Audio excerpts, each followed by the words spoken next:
bespoke radio for the masses. Headline edition, July 8, 1947.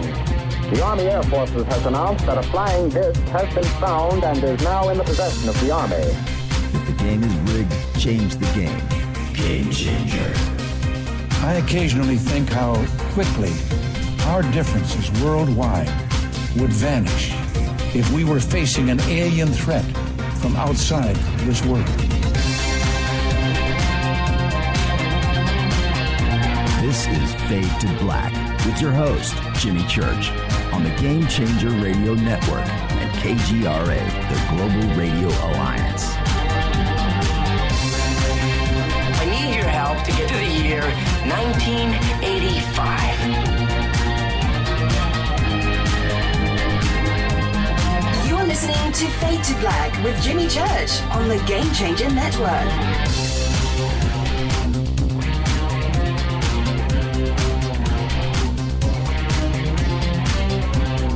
All right, welcome, Fade to Black.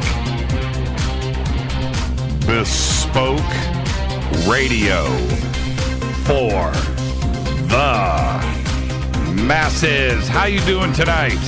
It's Thursday, which means it is Fadernight. It's Thursday, July 20th, 201 days into the new year. 165 days left. We are live from a bunker somewhere in downtown Burbank, California, and I would like to welcome everybody listening all around the world, all across the United States, hither and thither, to and fro, back and forth, up and down, east and west, north and south, far and near. This is Fade to Black for KJCR, the Game Changer Network, and KGRA, the planet. I'm your host, Jimmy Church. What is cracking, everybody? Are you ready? It's Thursday.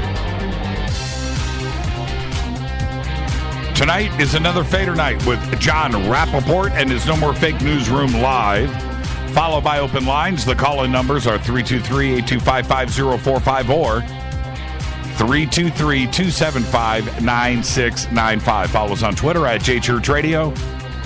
Got the numbers posted up right there. Follow us on Facebook. Like us. Subscribe to our YouTube channel. Everything is over at jimmychurchradio.com. The sandbox is hashtag F2B on Twitter. We don't bite. No, sir. Hashtag F2B. Any questions or comments during the show? Hashtag F2BQ. Now, I do this like every Thursday, so I will just announce to everybody that is new listening to the show. Tonight is open lines. Everything is on the table. Taking your calls all night long. And Twitter is our choice. It's the sandbox, and we use TweetDeck for Twitter. Okay, it's called TweetDeck. If you don't have a Twitter account, go and get a Twitter account. Head to Twitter, download TweetDeck. That's what you want to do.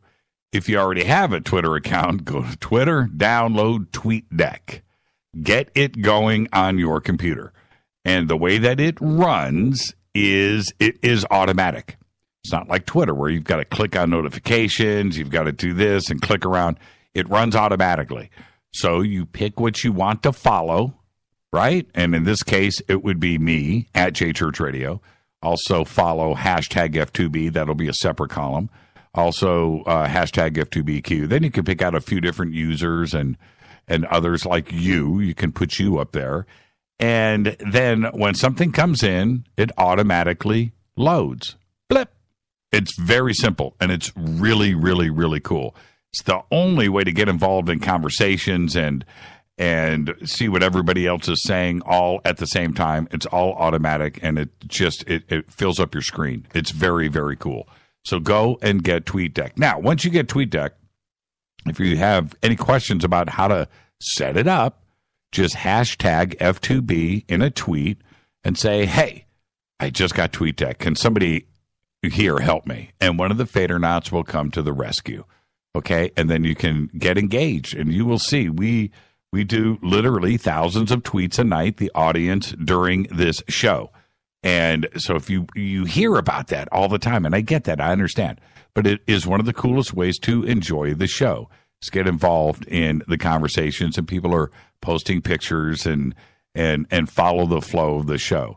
You can also go to one of our chat rooms. You can go over to Spreaker and join that chat room, or you can go over to KGRA and join their chat room and hang out with others that are listening to the show in real time. Okay, so there's many, many ways to stay interactive with the show, with all of the Fadernauts and all of the fans out there.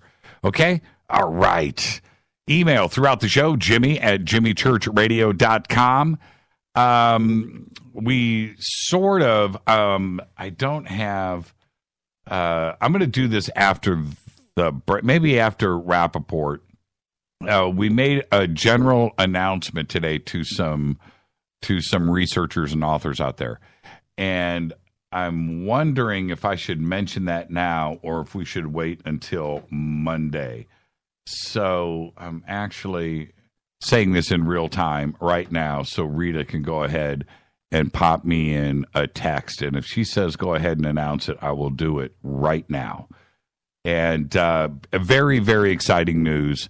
The thing is, what we do here, the Game Changer Network, from the very, very beginning, was set up for game changers. Okay? And the groups and people out there, individuals, just now, nope. Okay. Was set up to introduce game changers and for us to partner with. Okay. We have some very, very big things that are about to break. And it's very, very exciting. And over the next week or two, as these things start to get announced, I think you're going to be very, very excited for yourselves and for the community. Okay? Breaking news. It is just absolutely amazing. And we were going through it today, and it's just so overwhelmingly cool. I just can't find the words for it yet. So that'll be coming up over the next couple of days. I wanted to say something more about it, but and so much work has gone into it too. I mean, you're gonna flip out. It's very cool. All right, so let's continue here. Email is Jimmy@jimmychurchradio.com, and that's what made me think about it, because we were dealing with that all day today. Breaking news: Chester Bennington, the lead singer of Linkin Park, was found dead today at a home in Palos Verdes Estates here in Los Angeles, just southwest of L.A., on the coast. He was 41 years old.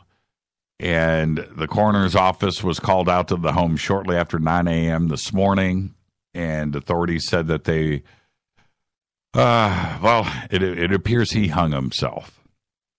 And he did it on Chris Cornell's birthday, and they were very close friends.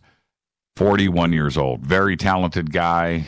Linkin Park was an amazing band, and it's just tragic news. Tragic news to go back to back here with Chris and now Chester. So there you go. Just sad news for everybody in the music community and so forth. And our thoughts are with him and his 6 children and his wife. And there you go.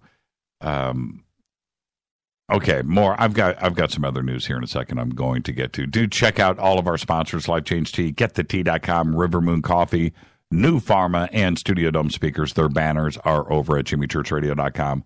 All the promo codes that you need. The new promo code for Life Change Tea is FADER, F-A-D-E-R, FADER.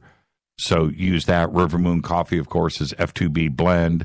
New Pharma is F2B, F and the number 2B. And there you go. Okay, and Studio Dome Speakers, that promo code is right there in the banner. Let's get this show cracking. Happy birthday to today, guitar god Carlos Santana. Today is 70 years old. And our dead guy's birthday today is, I just mentioned, Chris Cornell, 1964 to 2017, died at the age of 53, and passed away, suicide right before Contact in the Desert back in May. And there you go. So happy birthday, Chris Cornell. And now I guess Chester's up there with you, too. Very strange circumstances behind all of that. On this day in history, OTD. 1973. The actor and martial arts expert Bruce Lee dies also here in Los Angeles at the age of 32 from a brain edema, possibly caused by the reaction to a prescription painkiller. Wow. July 20th. What a day.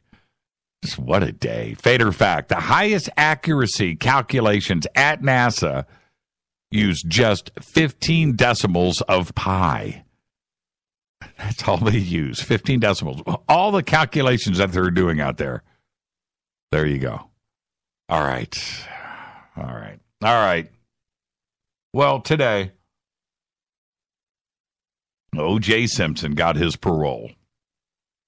He got his parole today after spending almost 9 years in prison for his role in an incident in a Las Vegas hotel room on September 13th, 2007.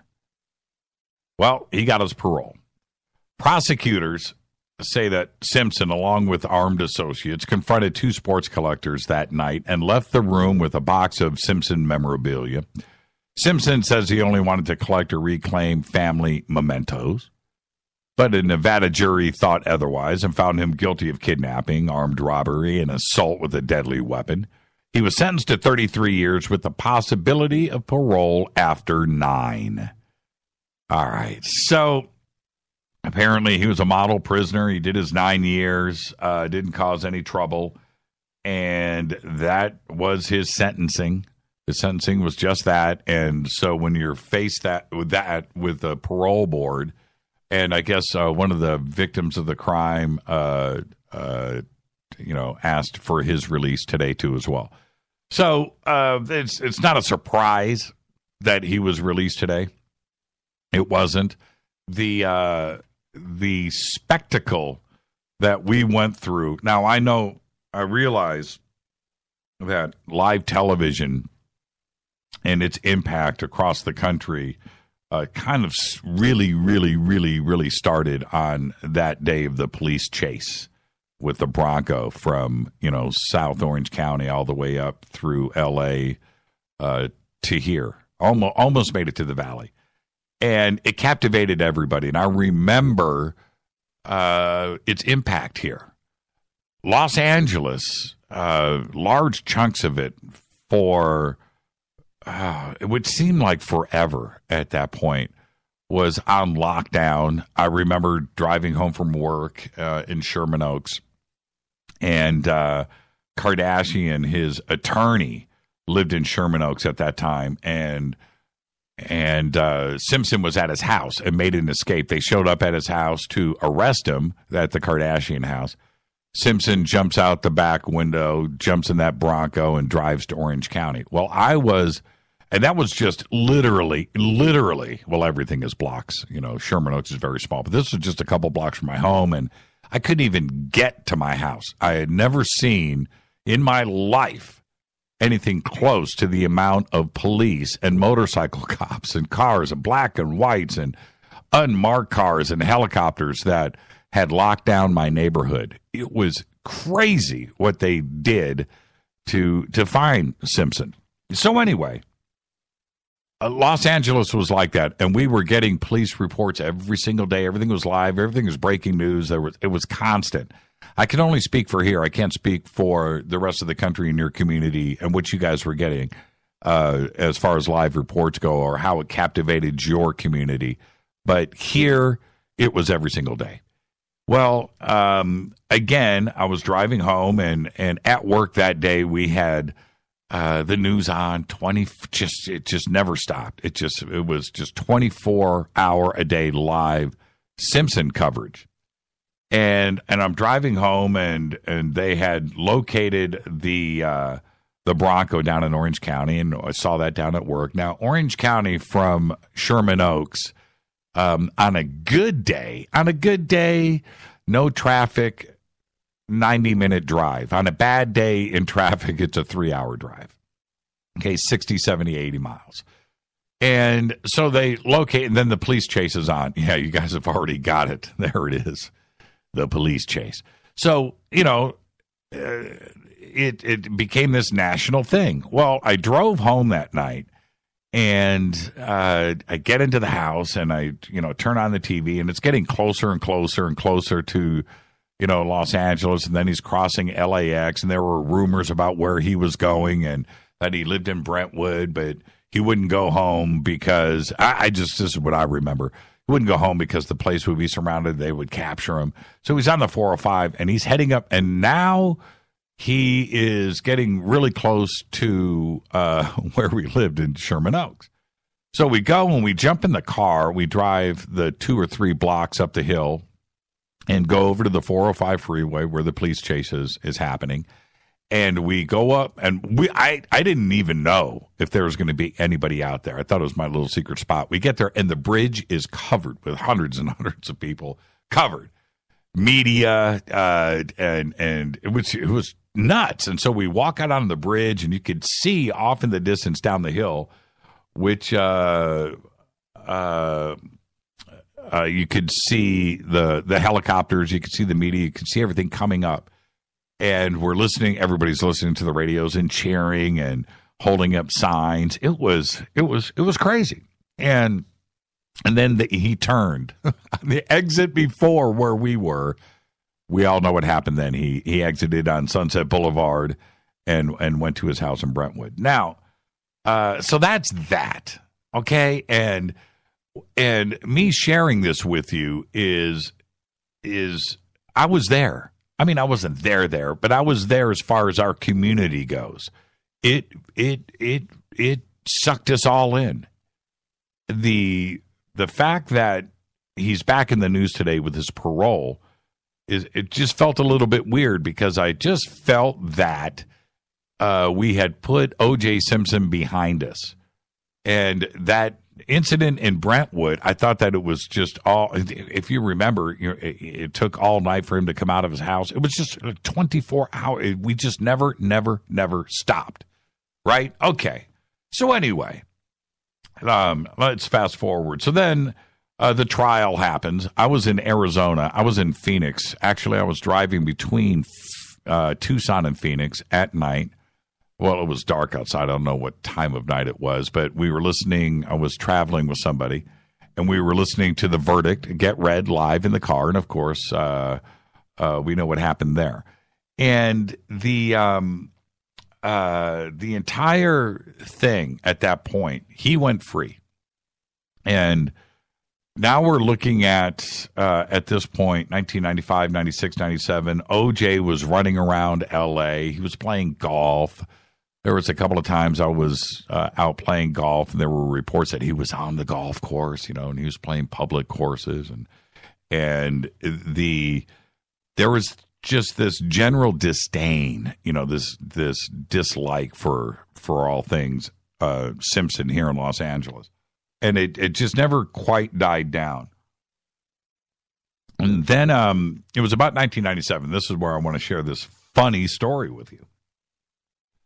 I fly to New York, and I'm in New York, and I went all over the state. I remember, Manhattan. I remember Syracuse and Rochester, and going around the state speaking, and I had to get back to LaGuardia Airport to fly back to L.A. And we were driving like 3 hours that day across the state to get to LaGuardia for me to catch my flight in the middle of the afternoon. And I remember calling United, telling them, don't give up my seat. I'm going to be there. I'm going to be there 15 minutes before the flight takes off. But please, I'm checking in now. And they were like, okay, Mr. Church, cool. So we finally pull up to LaGuardia. And I was traveling with this guy, Greg. And he's driving. And he pulls up to drop me off curbside, and one of the sky cabs comes up to me, and I tell him, my flight is in 15 minutes. I got to go. He goes, man, I'll take you straight to the front of the line. Don't even worry about it. I said, cool. And he takes my luggage, and I turn around. Greg looks at me, and he says, O.J. Simpson is standing behind you. I was like, what? O.J. Simpson. Don't turn around. And I turn around, and I'm literally, I had a pink golf hat on, too. I'll never forget it. I turn and I'm looking eyeball to eyeball, like 8 inches away from OJ's face, right? I was like, whoa. And I spin back around and look at Greg, and I was like, wow, man, he's like right there. And the sky cab guy, he comes up and he goes, okay, we got to go. And I said, okay, cool. And I turn around and look at OJ, and he was saying goodbye to some lady in a car, and he walks by and walks in the door. The sky cab guy grabs me and takes me to cut in line, right? So I walk into the counter, and as I step up to the counter, standing to my left is Simpson. And he's also talking to the gate agent or the ticket agent. And I'm doing my thing, and the lady picks up the phone and calls the gate. And she says, hold the door. Mr. Simpson and Mr. Church are on their way. Right? And some things just happen. You just can't make them up, right? And I thought to myself, did she just say Simpson and Church, right? Oh, you got to be kidding me. And she hangs up the phone and she goes, go, go, go. And Simpson looks at me, and I look at him, and I'm like, man, this sucks. And I take off running, and he's running. And he passes me up. I pass him up. And as we're going, we run through. This is back before TSA and all of that stuff. We're just running straight for the gates. Anyway, people are yelling, OJ, run, run, run, run. And we're running. And I'm thinking to myself, this is the most surreal thing. I'm running through LaGuardia Airport with O.J. Simpson to catch a plane to Los Angeles, right? And back when he was like the most noticeable guy in the world, right? We run up to the gate, and they're holding the door, and they're literally going, Mr. Church, Mr. Simpson, let's go, let's go, let's go. And I did everything I could to yell out, I'm not with him. I'm not with this guy. And I let Simpson run in front. Anyway, so we go all the way through. We go down the jetway. We board the plane. We go up, and boom, he takes his seat. I take my. We are sitting next to each other in the aisle. He's on the aisle. I'm on the aisle. He's sitting to my left, right next to me. And I'm just thinking and everybody's looking at him. I'm thinking everybody thinks I'm with this dude. This really sucks. Plane takes off. He immediately, Simpson, falls asleep, out, asleep. And this is what was really funny. When you fall asleep on a plane and they bring the drink cart by, they tap you on the shoulder, they wake you up. Sir, would you like something to drink? No, I'm sleeping. Okay, right? But they'll always wake you up. Not Simpson. No. Nobody spoke to him. Nobody said hello. Nobody asked for his autograph. Nobody asked for his picture. Nobody spoke to him. And he slept. This is back when they still served food on airlines. Remember those days? So now they're bringing by dinner, right? Oh, would you like the chicken or the beef? And they'll wake you up. Not Simpson. Nobody touched him. Dinner gets done. Everything's done. He sleeps through the entire flight. We land in Los Angeles. I got a limousine picking me up at the airport. I had the same limo driver for years. This guy, Steve. And so I'm, everything's cool. I know that I'm going to get off the plane and I'm going to see Steve and it's all good and I can just, get home. And as and Simpson's in front of me and we get off the plane, we're coming down the thing and Simpson turned, he like walks in one direction. Steve's right there in front of me. He comes up, grabs my bag and I said, what's up? And he goes, dude, that was O.J. Simpson. I said, yeah, it was a trip, man. I've just been dealing with this guy for the last 6 hours.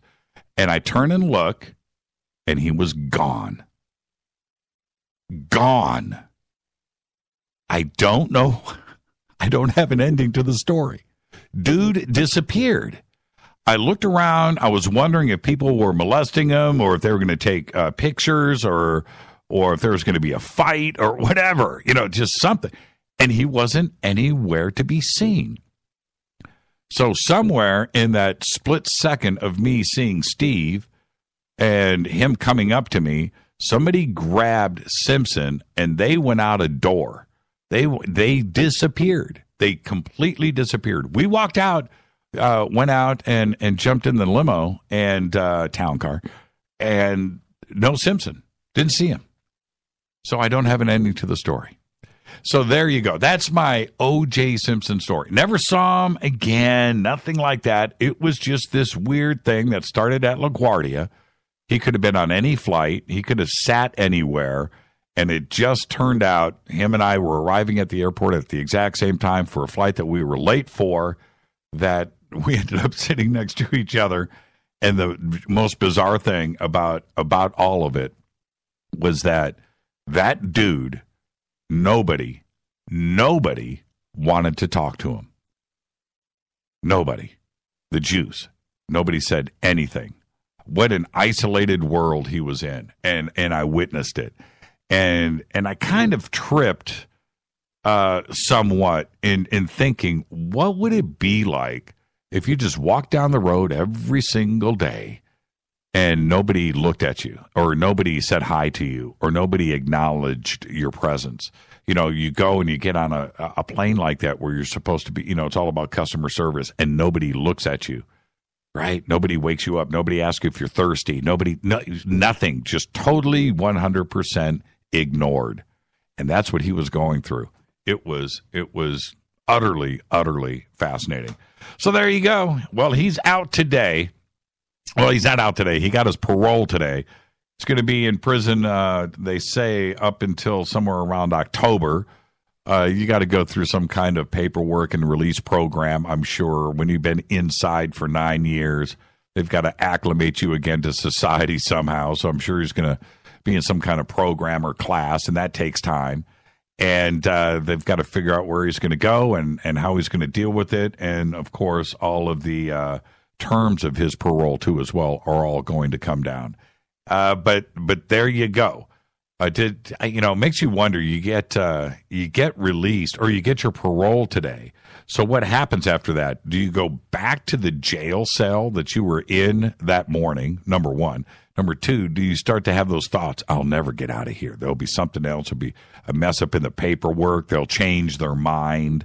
You know, I'm stuck here forever. That Pandora's box. I'm sure all of those thoughts are going through, but he didn't get released today. It'll be sometime in October. So there you go. This is Fade to Black's Thursday night. It's Fadernight tonight. Jon Rappoport, he's going to be here in just about 2 minutes. This is Fade to Black. Open lines all night long following Mr. Rappoport and his No More Fake Newsroom live. I'm your host, Jimmy Church. Best night of the week coming up. This is Fade to Black. Stay with us.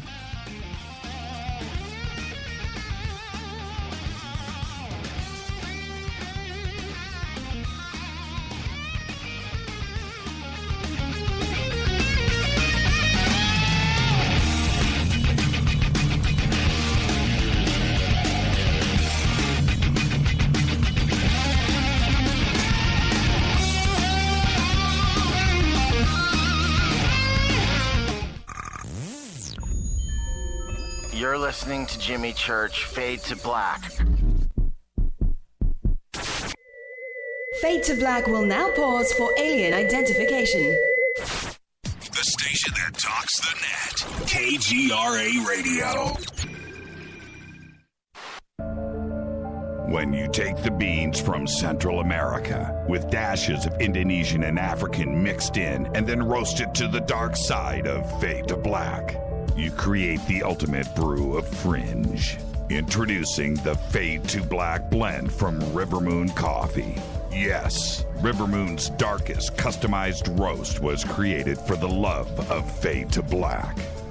The alchemy of masterful roasting and smoking the beans is in every sip of this full-bodied, dark Java. I need my coffee dark, deep, with distinct bittersweet chocolate highlights, just like the bunker.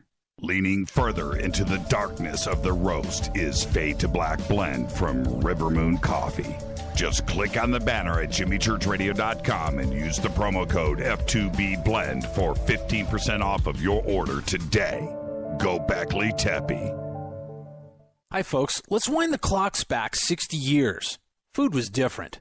Food provided health and nutrition, and using supplements was minimal. Unfortunately, now we have chemicals, GMOs, herbicides, and pesticides that can be quite lethal in the name of our food supply and, of course, the ever-loving dollar. Supplementing our diets can be very important to stay healthy. Cleansing from daily intruders to the body might be critical. Live strong and take charge. Log on to getthetea.com. Our herbal tea is a great way to cleanse from intruders. Our supplements is a great way to maintain and improve your health. When your health is not up to par, go to getthetea.com. No GMOs, no fillers, and organic, and very helpful in keeping you at the top of your game. Life is too short to feel, you know what I mean. Stay in the game, at the top of your game with getthetea.com. That's getthetea.com. Again, getthetea.com. 9 out of 10 geneticists agree.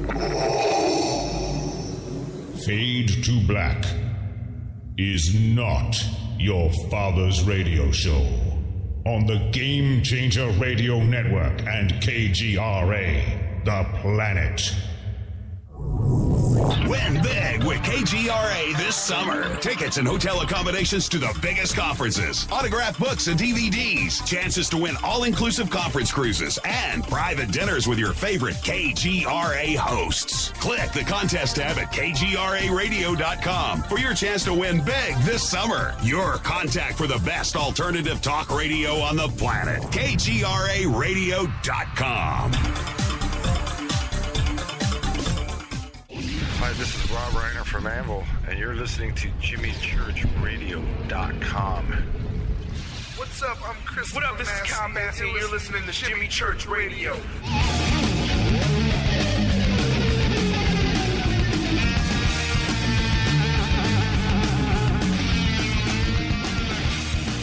And now, coming to you from the No More Fake Newsroom in deep space, which is the space that we suspect to be true, that the world as it is fed to us every day by the Ministry of Truth is a lie, a false reality, a movie projected on the screen of our subconscious.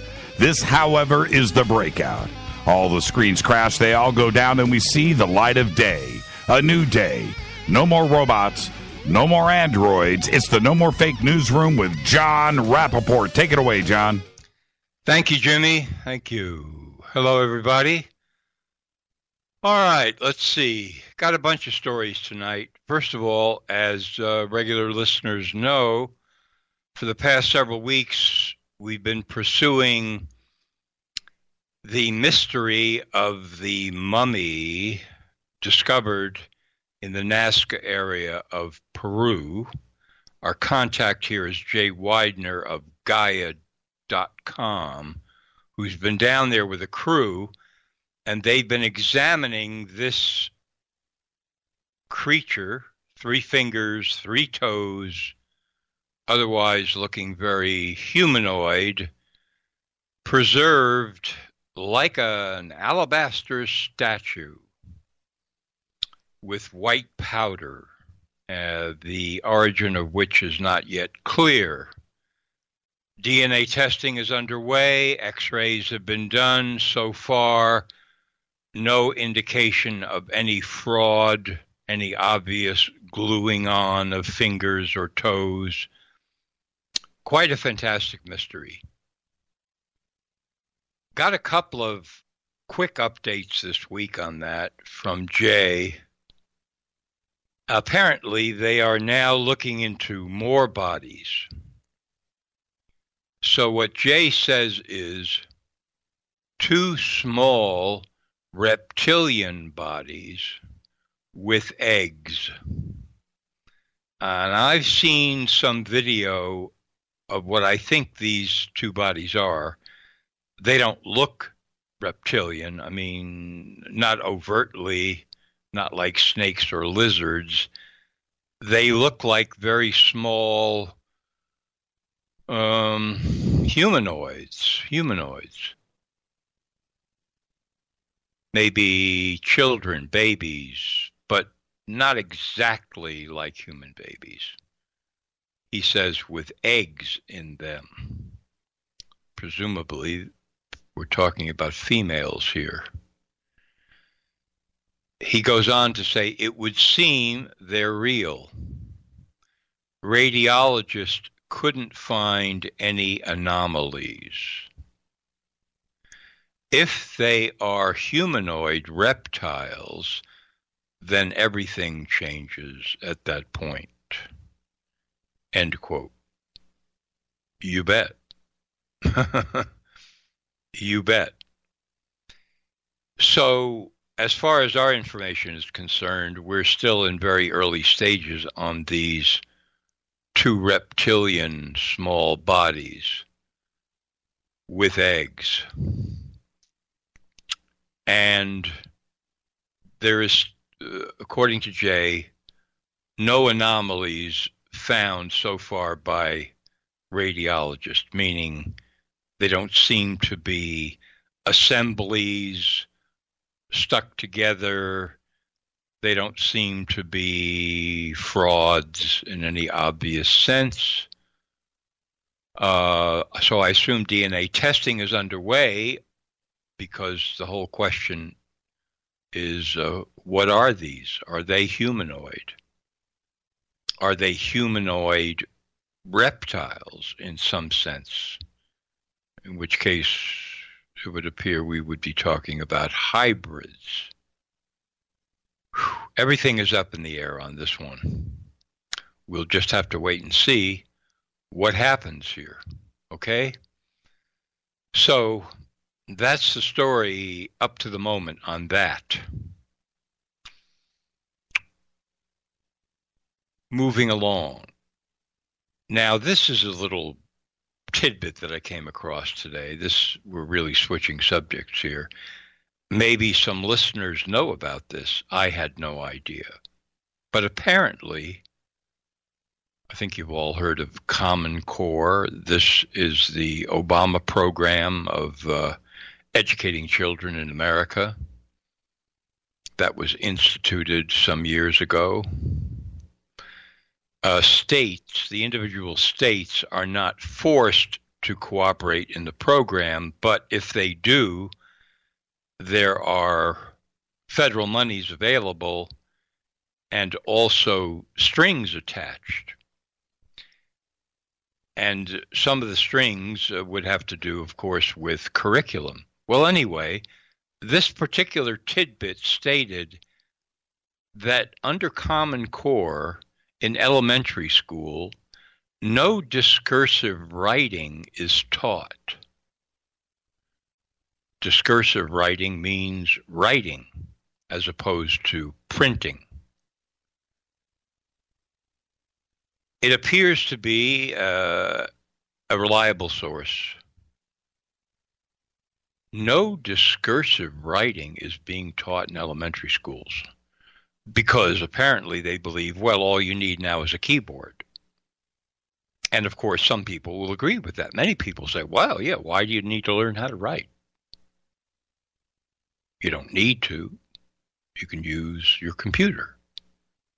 Just the way if you're in a car that takes you everywhere you want to go simply by saying out loud an address and then sitting back in the seat and letting the car take you there, you could now say that taking driving lessons would be obsolescent. Except for one thing. We're not talking about a car. We're talking about the English language. The language that, in case anyone is in doubt about, we use to communicate with each other. And the more familiar one is with the language at all levels, in all ways, spelling, vocabulary, grammar, discursive writing, the more intelligent you're going to be in your capacity to communicate and to understand what is being expressed by language. It seems completely outrageous to me that there would be many schools that do not any longer teach writing. Wow. Okay, shifting from there, let's go back to the beginning of the public school system in America. Because this week I discovered another very vital fact. I was aware that Thomas Jefferson was a key figure in instituting and writing about the kind of public education system that ought to be launched in America. The thing that I never realized was, I realized what he had in mind as the purpose. He was in favor of a public school system because the republic, which had just been created by the Constitution, was a new experiment on this soil. And so for him, public education meant teaching children how to be citizens. What are the duties and responsibilities and freedoms attached to being citizens in a new republic, a new form of government?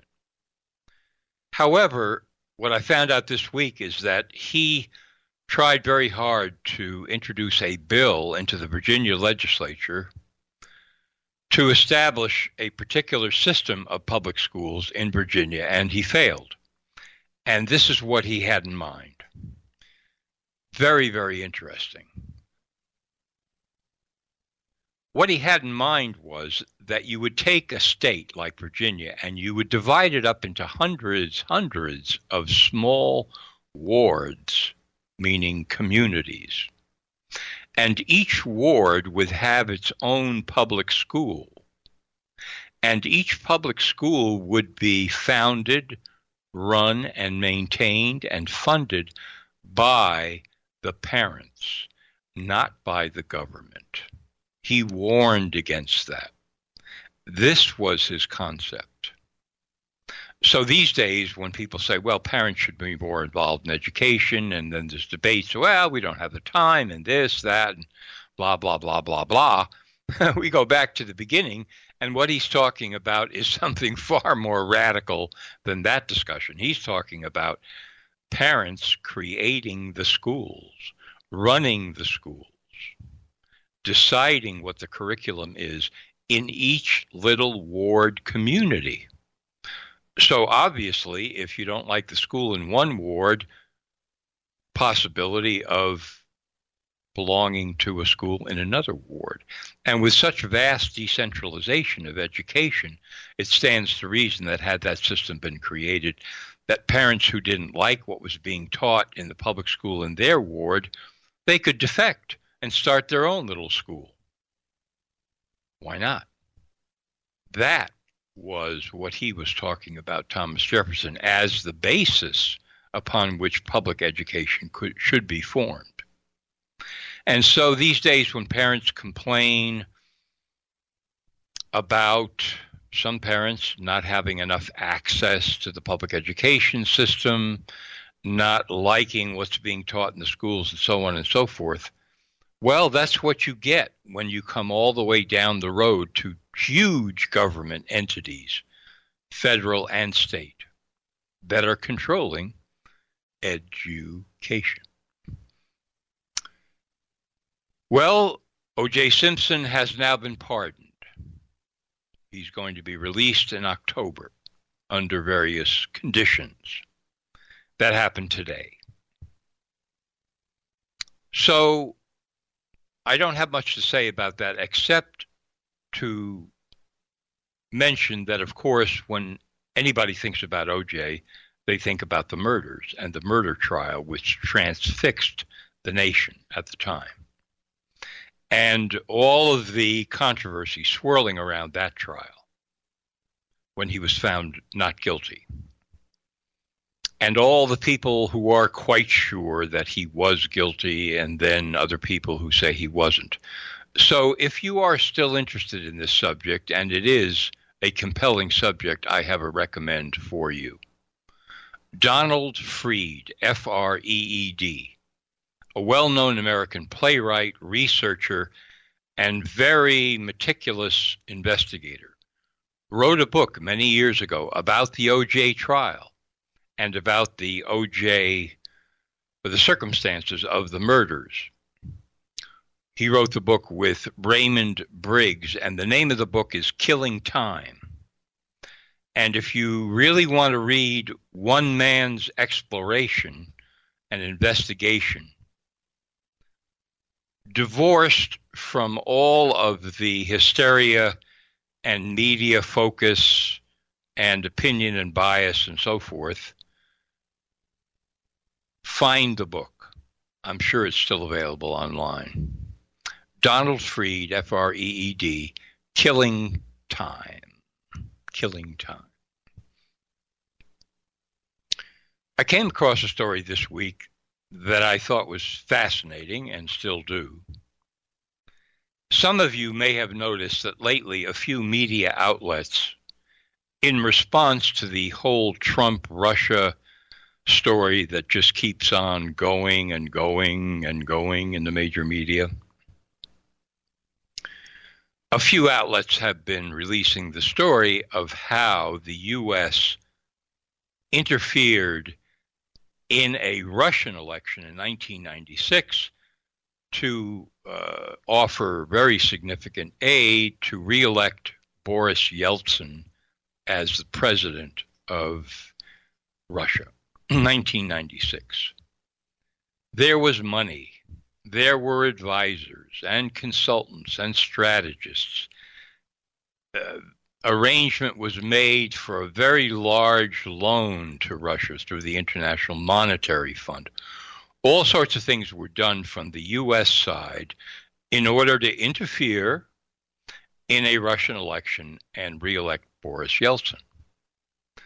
But here's the other part of the story that nobody else is reporting seriously. Or if they are, they don't get the point. In the spring of 1996, a minor scandal erupted in America. Bill Clinton was the president, and he was running for a second term in 1996, as was Yeltsin. And the two of them had a secret meeting, if that phrase sounds familiar to you now, had a secret meeting in Egypt. And a memo was written about the meeting, and that memo was leaked to the Washington Times, and other outlets picked up the story, including the Washington Post, the Associated Press, mainstream outlets. And the upshot of that memo was a mutual agreement was formed where Bill Clinton would help Boris Yeltsin get reelected in Russia in 96, and Yeltsin, in return, would do something to help Clinton get reelected in 1996. And one aspect that is mentioned in the memo is Clinton asked Yeltsin to lift a ban on importing poultry from the U.S. There was a ban in Russia at the time, because 40% of U.S. chickens are produced, so to speak, in Arkansas, which happened to be Clinton's home state. And in one media description, the phrase was something like, to assist Bill Clinton's political supporters lift the ban on importing poultry into Russia. Clinton needed political help, or he was asking to bolster his political supporters by lifting that ban. And indeed, that ban was lifted by Yeltsin. So here we have a case, if you just think about it for a second, of a U.S. president actually asking a foreign leader, in this case the president of Russia, asking him to interfere in the U.S. presidential election of 1996. Asking him to do it, inviting him, tit for tat, quid pro quo, favor for favor. I'll help you interfere in your election and help you get elected. You interfere in mine and help me get elected. That was not really pointed out in the stories in 1996, and it's not being pointed out now except by me. At the time, as I said, there was a minor scandal, but Clinton's presidency was not dented by that scandal. He was given a free pass. Boom, boom, boom, boom, boom. In other words, things just went on until the Monica Lewinsky scandal, which was something entirely different. So Clinton absolutely skated on that. So in my article that I wrote about it this week, I asked readers to imagine what would happen if such a memo was uncovered out of the Trump camp now. And I said, well, impeachment proceedings would begin within the hour. The press would be booking seats at the firing squad. And George Soros paid street soldiers would be lifting up Obama and their shoulders and carrying him into the White House and putting him back in the Oval Office. But in 1996, Bill Clinton did exactly what I told you he did and got away scot-free. Scot-free. You betcha. Okay. I was going to cover another story here. I'm going to shorten it very much. There is now media talk about robots inventing their own languages. And you'll see stories about Facebook and Google saying that in their robot units, certain projects, they find that the robots have actually gone beyond their programming and they're actually inventing ways to talk to each other in languages and so forth and so on. I simply ask you to think about this. Look into it yourself. Is that really possible? You can program in all sorts of standards into robots for making choice A over choice B over choice C, so to speak, evaluating, that's not quite the right word, as to how to solve a problem. But if you're going to say, for example, well, we programmed a robot to walk from San Francisco to New York, and we had all kinds of software in there and programs and algorithms and standards for, how to get there and what to do and built-in maps and all of a sudden. But the robot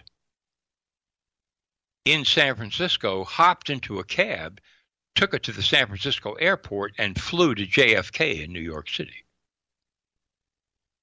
That's kind of what these people are saying. I say, never happened. Never happened. Never will happen. This is a metaphor that has now been being promoted as real, and you can think about what you think the purpose is behind that. So I'm leaving a few minutes here for Jimmy and I to discuss anything that he can think of from the latest update on the Mummy story. Jimmy? Hey, John. Well, you know what, though? That last little tidbit of yours was probably the most intriguing thing that you said all night. That's pretty fascinating. Everybody's entitled to his own opinion on what's interesting. Because what a good dose of fear porn that actually would be, right?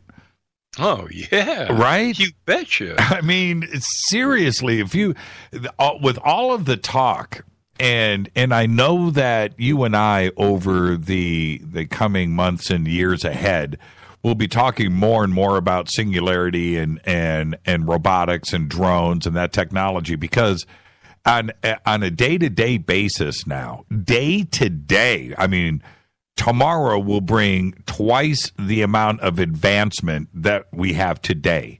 And it's, you know what I mean? It's advancing that fast. The singularity and the thought of that, Ray Kurzweil said, it could happen as soon as 2018. And that seemed like it was way too soon. Everybody was talking about this 2045, 2039, 2036, this number that's been thrown out there that's way into the future. But it could surprisingly happen really, really quick, where anything from in like a 48-hour period, anything could be possible very, very, very quickly. And when I say anything, I seriously do mean just that. Anything could happen. Or people could say it happened when it didn't. And that's the dark side of the story. That's so when you say fear porn, yes. Again, it's like, okay, guess what, folks? The robots are just, taking over because they're figuring out how to, they don't like what we're doing, so they're going to control us. Yeah, they figured it out, right? And once they do, there's no turning back.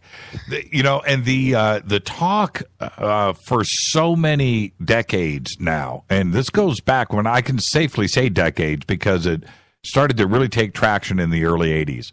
The thought of chips, of portable communications devices, streaming video, news, 24-hour everything, thing was started to really take hold. But it was fear porn, right? It was fear porn. No more money. It's going to be ATM cards, and you remember that, right?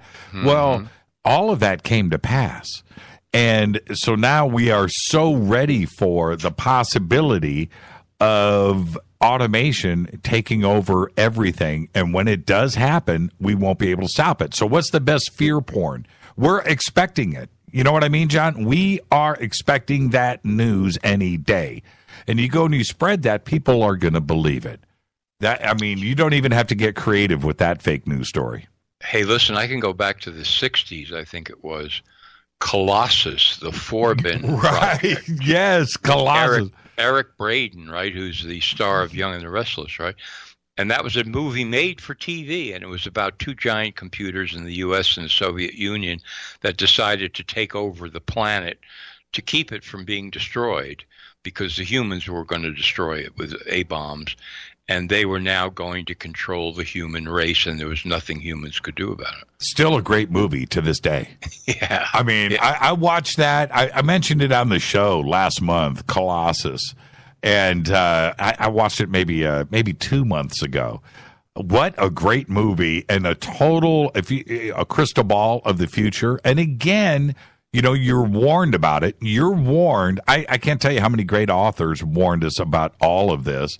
But here we are, the ability to, we've got 30 seconds, so I'll say this really quickly.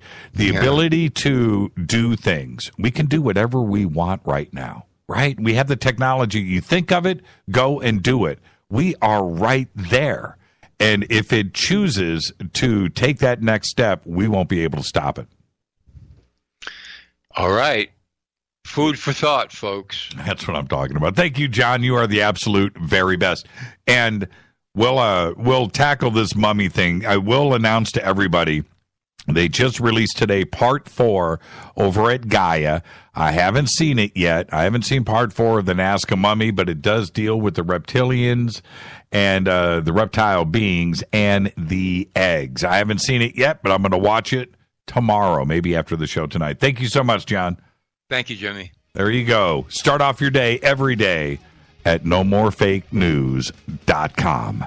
This is Fade to Black. That's it. Open lines are next. It's Thursday.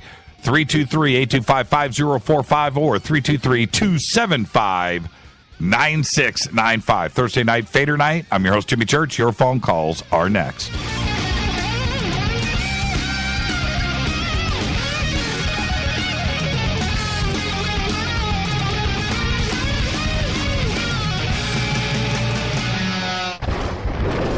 This is Fade to Black with Jimmy Church on the Game Changer Radio Network and KGRA, the Global Radio Alliance. This is KGRA Digital Broadcasting Station, Salt Lake City, Utah, Van Buren, Arkansas. Hello, I'm Katie, and you're listening to my main man, Jimmy Church, on jimmychurchradio.com.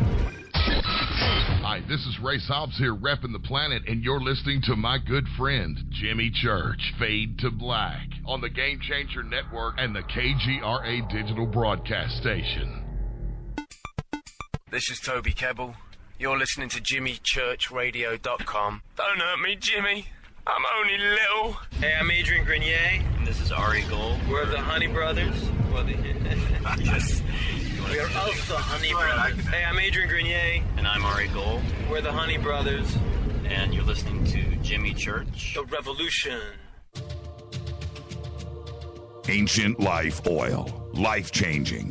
The real oil. CBD is truly Ancient Life Oil from the source. This oil has no psychoactive effect and is also legal in all 50 states. When you're healthy, you're happy. The truth about this wonderful plant is that it wants to give back to mankind life, longevity, and happiness. Ancient Life Oil are golden grade, all organic, non-GMO, and infused with high-quality liquid coconut oil. It's simple. Just go to ancientlifeoil.com today. That's ancientlifeoil.com. The best, purest, organic, and non-GMO CBD in the world. Go Beckley Tappy. The statements made regarding these products have not been evaluated by the Food and Drug Administration. These products are not intended to diagnose, treat, cure, or prevent any disease. Please consult your healthcare professional about potential interactions or other possible complications before using any product. What's up, Fadernauts? Studio Dome loves Fade to Black and the F2B audience so much that they have put together the ultimate stereo Bluetooth system. They've done it just for you. Man, check this out. The Studio Dome SBB2 stereo system is here. It's featuring 2 Studio Boombox 2 SBB2 wireless Bluetooth speakers, packed in its own custom hardshell case. This Studio Dome system features the very latest in stereo Bluetooth technology. The 2 full-range boomboxes are in true wireless stereo. You've got to hear this. It's amazing. It's just $129 and use the promo code JCRTWS and you'll also get free shipping. It's simple. Just go to jimmychurchradio.com, click on the Studio Dome banner. Go Beckley Tappy. This is Micah Hanks of the Gralien Report, and you're listening to Jimmy Church on Fade to Black, across the globe on the Game Changer Radio Network and the one and only KGRA Radio, The Planet.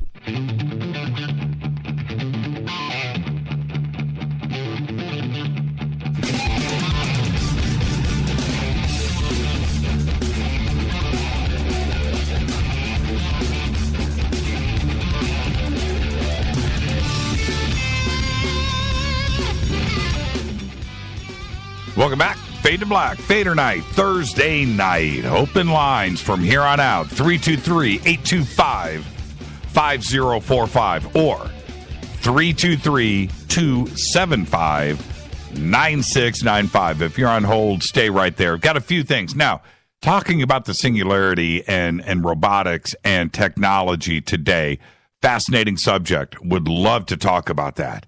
The opening on the top of Mount Adams. Got a little bit of updates there. I've got tons of stuff, tons of email and everything else. We can talk about that. The video, last I checked, which has been a little bit here, is now it's approaching 500,000 views. I think we've crossed 400,000. Let's see here. Yeah, 420. Just about 425,000 views on that, and lots of feedback, lots of things to talk about there. It's interesting how people are taking a look at this. When you approach that many numbers, you get a very wide range of opinions, and a lot of them are from people that are probably not part of our community, and they're tripping. And one of the reasons why they're tripping is because I said I was tripping in the video. And so everybody assumed, I can't even believe.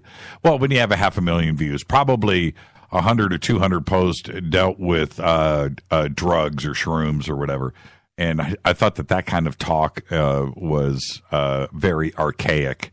But anyway, so there's that aspect of it.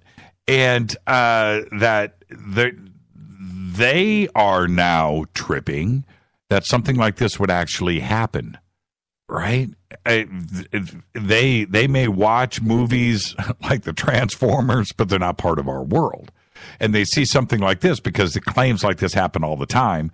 the fantastical, but when it actually happens, it's pretty strange for the we're now normal, but the once normal world out there.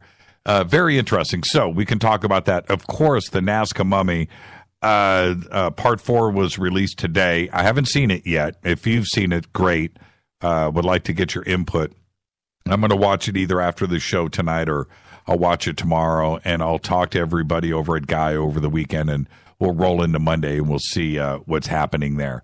There's been so much stuff that we're working on here, and one of those projects involves our community, and that has been finalized. The engine, the software, the look, everything is ready to go and ready to launch. We've done a little soft launch on it for some insiders out there to get feedback and stuff. So that's going on too as well. So by the time Monday rolls around, lots of things are going on in this community of ours. So with that, let's go to the phones. Hi, you're live on Fade to Black. You're up first tonight. Who's calling? Hi, Jimmy. This is Nathan in Ohio. Hi, Nathan in Ohio. How are you? Hi. I called you the other day and told you about not trusting the blondes. Yes. I've also called you a few times about my contact experiences. But really what I called you today to talk to you about is not so much an experience that I've had, but some of the things I've learned because of my experiences. And what are those? What have you learned? Well, I was going to kind of go at this with some things about how the universe is, how the universe works from a cosmology standpoint. Okay. Including the aliens and including how they're getting here and including... I mean, I can keep this pretty short. Okay. Well, start with how are they getting here? That is interdimensional travel. They found out that if you can enter another dimension while traveling at the speed of light, you can... Nathan, you can. I need you to. I need you to speed up. I'm sorry. It's okay. It's okay. All right. So if you enter another dimension at the speed of light, what happens? If you enter another dimension at the speed of light, you can jump or at the moment before you hit the speed of light, you can enter another universe, traveling at the speed of light or faster. And those are called tachyon speeds. People know about that. Yes. In certain circles. But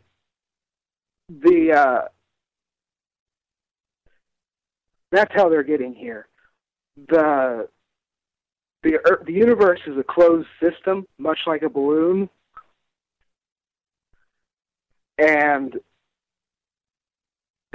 we are on the outer edge of the balloon, just like most cosmologists believe today.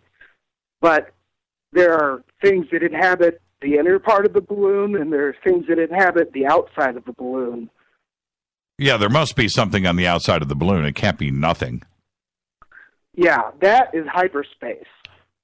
Hyperspace is also, in the Bible, referenced to as the kingdom of God, which is a place where even angels and things can't get to. Well, and there's also the idea of a multiverse, on the other side of that balloon wall is another universe, just multiple. I mean, an infinite amount of universes. Right. The way it's been explained to me is that the extra universes are basically there to ensure that every possibility can happen without negating things in time. I mean, I've often wondered, Nathan, that the thought of the universe ending, right? And you get to the edge of everything, and then what is there? And the answer has always, in the past has been nothing, right? So let's just say you and I are in some crazy cool star cruiser traveling at the speed of light, right? We're hauling balls. We're just straight lining it, right? And we cruise out, we bust out of the universe, and now we're just heading into nothingness. And that we would travel in one direction forever and not see anything. That's crazy, isn't it? Isn't that a disturbing thought? I mean, it bothers me. It's a frightening that there is nothing there forever. And when I mean forever, I mean forever. It just disturbs me. I don't think it's possible. Well, I don't think it's possible from a nuts and bolts standpoint. But, and I know there are no nuts and bolts UFOs. The truth is that what the alternate universe that they use to travel through is what we call the astral plane. Right. They have the ability to be physical in the astral plane, which we don't have. I could see that. I could understand that too. I could wrap my head around that. I could get that. Yeah. And well, So- see, now this is the other thing when it comes to nuts and bolts, and we start to clearly define what we're referring to. Nuts and bolts being an actual craft that is used to, you get on board and you go somewhere in it, and it's physical and so forth. This is probably 3 years ago. I was moderating a panel, and man, I'm just trying to think. I think it was Nick Redfern that said this. If I'm wrong, I apologize to the person that said it, but I think it was Nick. And Nick said, I don't doubt that there could be a base, a waypoint here inside of our solar system, be it Mars, be it the dark side of the moon, Jupiter, one of the moons, and they get to Earth from there. And those are the tiny craft that we see, right? We don't see these huge monstrosity, Star Wars Imperial, battle cruisers. That these are, fairly small craft that arrive here. And the thought that he laid out, that just maybe there's a base on the far side of the moon, and they just cruise over to Earth from there on these small craft, and then they fly back. And then from the dark side of the moon, they head out of the solar system to the larger craft and depart our solar system. That, as far as the nuts and bolts side of things, was pretty fascinating. And it was an interesting way to take a look at all of this, because when you see some kind of small flying saucer 30, 40, 50 feet around or 100 feet around, you just know that probably did not come from another star. It didn't come from Zeta Reticuli, right? Alpha Centauri. It didn't come from there. It's too small. So that's one of the ways to answer this UFO hypothesis, dealing with a nuts and bolts craft. And it's a fascinating way to look at it, and it would answer a lot of questions. Yeah, exactly. And I also think John Lear was the one who talks about where the moon is a way station for souls. Yeah, he talks about that. Yeah. Yeah. Well, I mean, a base like that might be phase shifted over into the astral plane to keep it hidden from physical reality. Again, possible. See, this is the thing, Nathan. When I look at all of this stuff, the more that I discover, the more that I learn, and the more that this audience learns, anything could be possible. I mean, anything. When we're dealing with advanced knowledge and technology, when you're dealing with that, we're trying to make sense out of something that we just don't understand. We're trying to figure it out in our brain, with our brain power, with what we know today. And it just doesn't add up, and it doesn't make sense to us. So when we're talking about soul collectors on the far side of the moon, when we're talking about interdimensional travel and at the speed of the light and wormholes and 5D, 6D, other dimensions. We don't understand that yet. We can fantasize about it and try to figure, lay theories out there. But honestly, when we do find out what's going on, it's going to be something that we never thought of. It's going to be way, way, way beyond. And probably something very simple, too, as well. It'll be some simple concept that we just, didn't think about. And that's my take on it. That's my take. And I want to thank you for the phone call, Nathan. The other part of this, and have a great, safe rest of your weekend, my friend. Oh, yeah. All right, Nathan. Thank you so much. If you remember, let's go back. Phone lines are open, 323-825-5045 or 323-275-9695. When Bob Lazar talked about the sports model, and we were just talking about John Lear, and he laid out what the engine was and how it worked and element 115 and the control of gravity and so forth.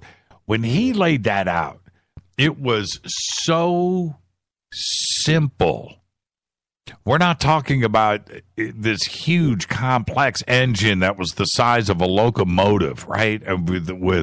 With tubes and wires and just no. It was very, very, very simple. It could be just that, something so crazily simple that it just may be that, and the interiors of these craft have always been very, very, very simple. And Mark McCandlish, that's where I was going with that thought. Mark McCandlish and the ARV. And if you remember, going back to all those fascinating shows that I did with McCandlish and the ARV and how that propulsion system worked, with the rotating or the counteracting magnetic plates on the bottom of the craft, the cooling system that was involved, the actual flight control system was just a ball that literally you put your hand on and you just moved it, and that's it, and you went up, down, any direction. There wasn't any crazy instrumentation and no, there wasn't any of that was involved with it. It was a very fascinating way to take a look at all of this, and very simplified too as well. Very simple. Let's go back to the phones. Hi, you're live on Fade to Black. Who's calling? Yeah, hi, Jimmy. This is Cliff in Houston, Texas. Hey, Cliff in Houston, Texas. How are you? Fine. I was just listening to your last caller and you, and I love your show. Listen to it all the time.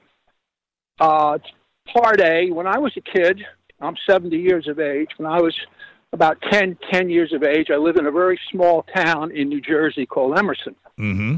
And we had a reservoir next to it. And you weren't allowed to go fishing there, but I always went fishing there. And one night, I went carp fishing, which is real popular there, and I got home a little bit late. And I had forgot a bunch of my tackle. So I went back to get it, and when I went back to get it, this sounds like a big deal, but it wasn't. My friend and I, a guy named Jimmy, we saw this UFO come out of the water. And it came out of the water, but the unusual part was it did not disturb the water. It didn't make a ripple. There wasn't any bubbles. It wasn't anything. And this thing was probably, now remember, I'm a little kid, so I'm bad on size. I'd say it was probably 30, 40 feet across. Okay. It came up, and it left, period, amen. But when it left, it blinked out. It just wasn't there anymore. So me and Jimmy looked at one another. Wow, did you see that? Yeah, wasn't that cool? Yeah, that was the end of that. Went home, I told my father. My father just looked at me and said, I don't know what the hell you saw. Yeah, that was the end of it. There was no verification process. There was no nothing. What part Through of the years? Oh, Cliff, I just really quick before we move on, I'll remember through the years. Okay, I'll help you when we come back to this. What part of New Jersey? Emerson. No, what part? Emerson. Oh, northern Jersey, Bergen County. Okay, so forest. Right next to the Oradell Reservoir. Yeah, so very, most people think of New Jersey, they think of The Sopranos. But, no. Yeah, New Jersey is very countrified and rural, most of it. Yes, it is. And so that's why they call it the Garden State. That's right. It's when you drive through New Jersey, you think to yourself, when you head towards Pennsylvania, you're like, will these trees ever end? Because that's what it is. Okay, so that's the part of the state you were in. And so probably nobody around to witness this either, right? Well, the following day, 4 or 5 other people saw it, but they saw it at a different time of day, and they said it glowed blue and orange. Really? When we saw it, it was just kind of. The glow wasn't a glow; it was just the moonlight reflecting off it. But it was as plain as day. Right. It had no windows. It had no propulsion system. We just saw it come up out of the water, and it was like, "Holy crap! Look at this!" And it was, and away it went. A silver, a metallic disc. Yes. Wow! Yes, how cool metallic. is that? It made no noise, no flashing lights, no nothing. It just, but when it left, it come out of the water, went up about 30, 40 feet, and in a blink of an eye, it was gone. So this was what year? 1955, 1960? Yeah, 54, 55, somewhere around that. Right. And how old were you? And a whole bunch of other people saw it the following day.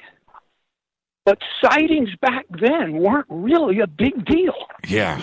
Yeah, they were happening a lot. It was like, oh, gee, did you see a UFO? Yeah, wow, cool. Right. I wish I could see one. End of story. Right. So the next day, the other reports, but then you wanted to follow up with, as the years went by. As the years went by, I kept thinking about it.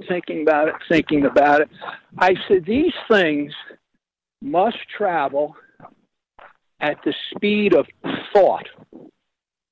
Because when you talk about distances in the universe, even the speed of light is crawling. You're never going to get anywhere. Something's 20 light years away. Are you kidding? Right. Who the hell's got that much time? Right. And people would limit their explorations, even if you came from a different world and you were 1 million years ahead of us. By then, if you were 1 million years ahead of us, what great need would you have to go anywhere to explore some primitive life forms like us? Well, what would be the big thrill of that? You wouldn't, but it would be a nice vacation, wouldn't it?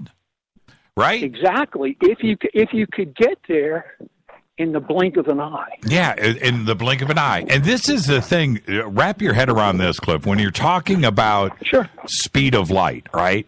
Okay, and now we're talking about 186,000 miles per second. Okay, per second. So, if you're traveling at the speed of light and you are traveling towards a planet, and every second you just, 200,000 miles of just, every quarter breath that you take. Right. How long does it take for you to slow down? So, hold on. Let me finish. I'll let you finish. This is the thought. If you are approaching a planet that is 20 light years away, so you've traveled 20 years at the speed of light to get there. Okay, so that's a vast distance, and I get that. Sure. But if you are ripping along at that speed, how do you stop as you're approaching the planet? Now, are you talking about years to slow down? Because as you slow down from 200,000 miles per second, and as you slow down, now it's taking you longer to get to the planet, and you're also slowing down. So now are you dealing with years? How do you slow down from that speed? It's just, Well, here's my thought on that, which is very good because, that's been my question. If you're going let's say you're just traveling at the speed of light. and there's very little friction in space. How the hell do you slow down? I don't know, man. I don't know. Besides inertia tearing you to pieces. Yeah, you don't have to. You don't grab an emergency brake, that's for sure. No. Yeah. This is my theory on this. Let's say we can travel the speed of light. To make this thing work, you also have to be able to reverse time.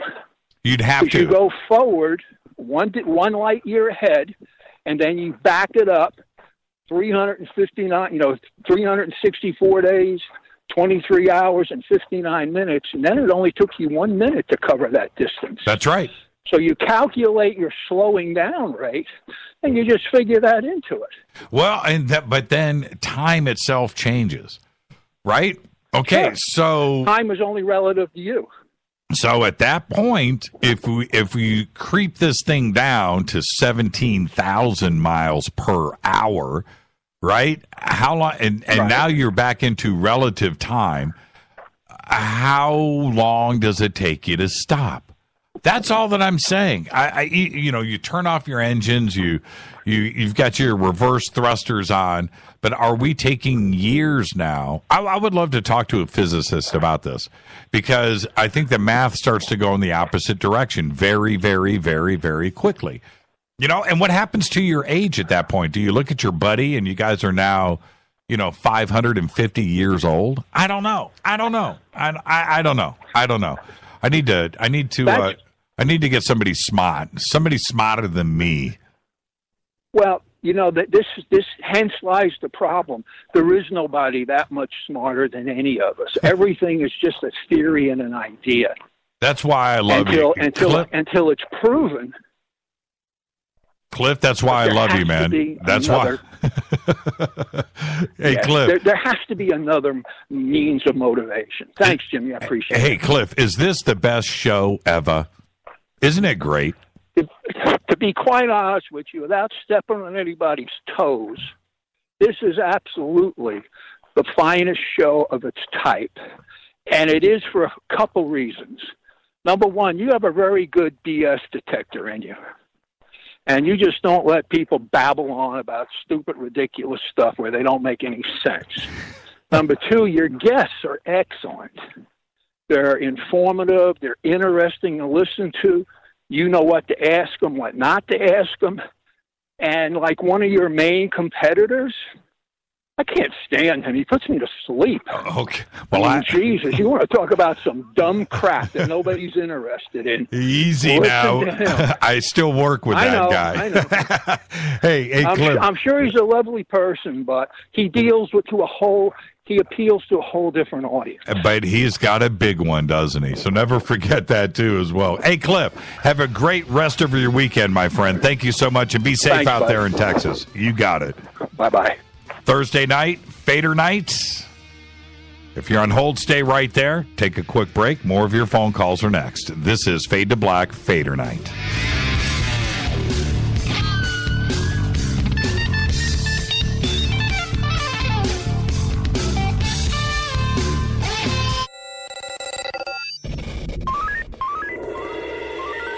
Way out here, we listen to Jimmy Church. You're listening to Fade to Black. Always on the edge of the hottest alternative talk. Jimmy Church with Fade to Black. KGRARadio.com. ¿Qué tal, mis amigos? Yo soy Mario Carson, el tiburón, y los invito para que escuchen a mi buen amigo Jimmy Church Radio. ¡Claro que sí! Hello, Fadernauts. This is Jimmy Church, and I'm introducing New Pharma, a company whose products are based on science. Human function based on the endocannabinoid system, or ECS. New Pharma firmly believes in this science, and their research indicates that support of the ECS provides the beneficial effects for a healthy lifestyle. New Pharma's science includes relief capsules for pain relief, sleep capsules, which are natural support for occasional sleeplessness. Foundation is support for your ECS, and Fit capsules support your active lifestyle. Just click on the banner at jimmychurchradio.com and use the promo code F2B for a 33% discount on all of their products. Or visit newpharma.com for all of the knowledge on the science. That's GNUpharma.com. Go back, Lee Tappy. Do you worry a lot? If you're forgetful, nervous, moody, or overwhelmed, chances are you're not protecting yourself from the ravaging effects of stress and anxiety. No matter the cause, ongoing stress and elevated levels of the stress hormone cortisol can rob your memory, your health, your quality of life, and your future. Now you can combat the effects of stress and anxiety while improving your memory and recall at the same time with the dietary supplement Calm and Clever. Studies show that the ingredients in Calm and Clever reduce cortisol by as much as 30% in as little as 1 to 2 weeks and increase your ability to recall facts, names, and numbers in 4 to 12 weeks. Calm and Clever was created by scientist Kurt Hendricks, a principal investigator in 2 NIH-funded studies on Alzheimer's disease. Try Calm and Clever for 2 months. You'll feel the difference. Call 1-800-758-8746 or go to calmandclever.com. You listen to us, and we listen to you. And so does the CIA. KGRAradio.com. Hi, folks. CBD is the home run hitter for health right now. Why, you ask? Because of what it does for the body. Unfortunately, I can't tell you all about the benefit. You know, there's reasons. Do your due diligence and log on to ancientlifeoil.com. That's ancientlifeoil.com. Ancient Life Oil uses organic ingredients and is blended in coconut oil for some of the best benefits. Legal in 50 states and non-psychoactive. Log on to ancientlifeoil.com. That's ancientlifeoil.com. You are listening to Fade to Black with Jimmy Church on the Game Changer Network. Oi, oi, I'm Reese Evans. You're listening to Jimmy Church. This is Revolution. The revolution will not be televised. The revolution is on radio. Ciao.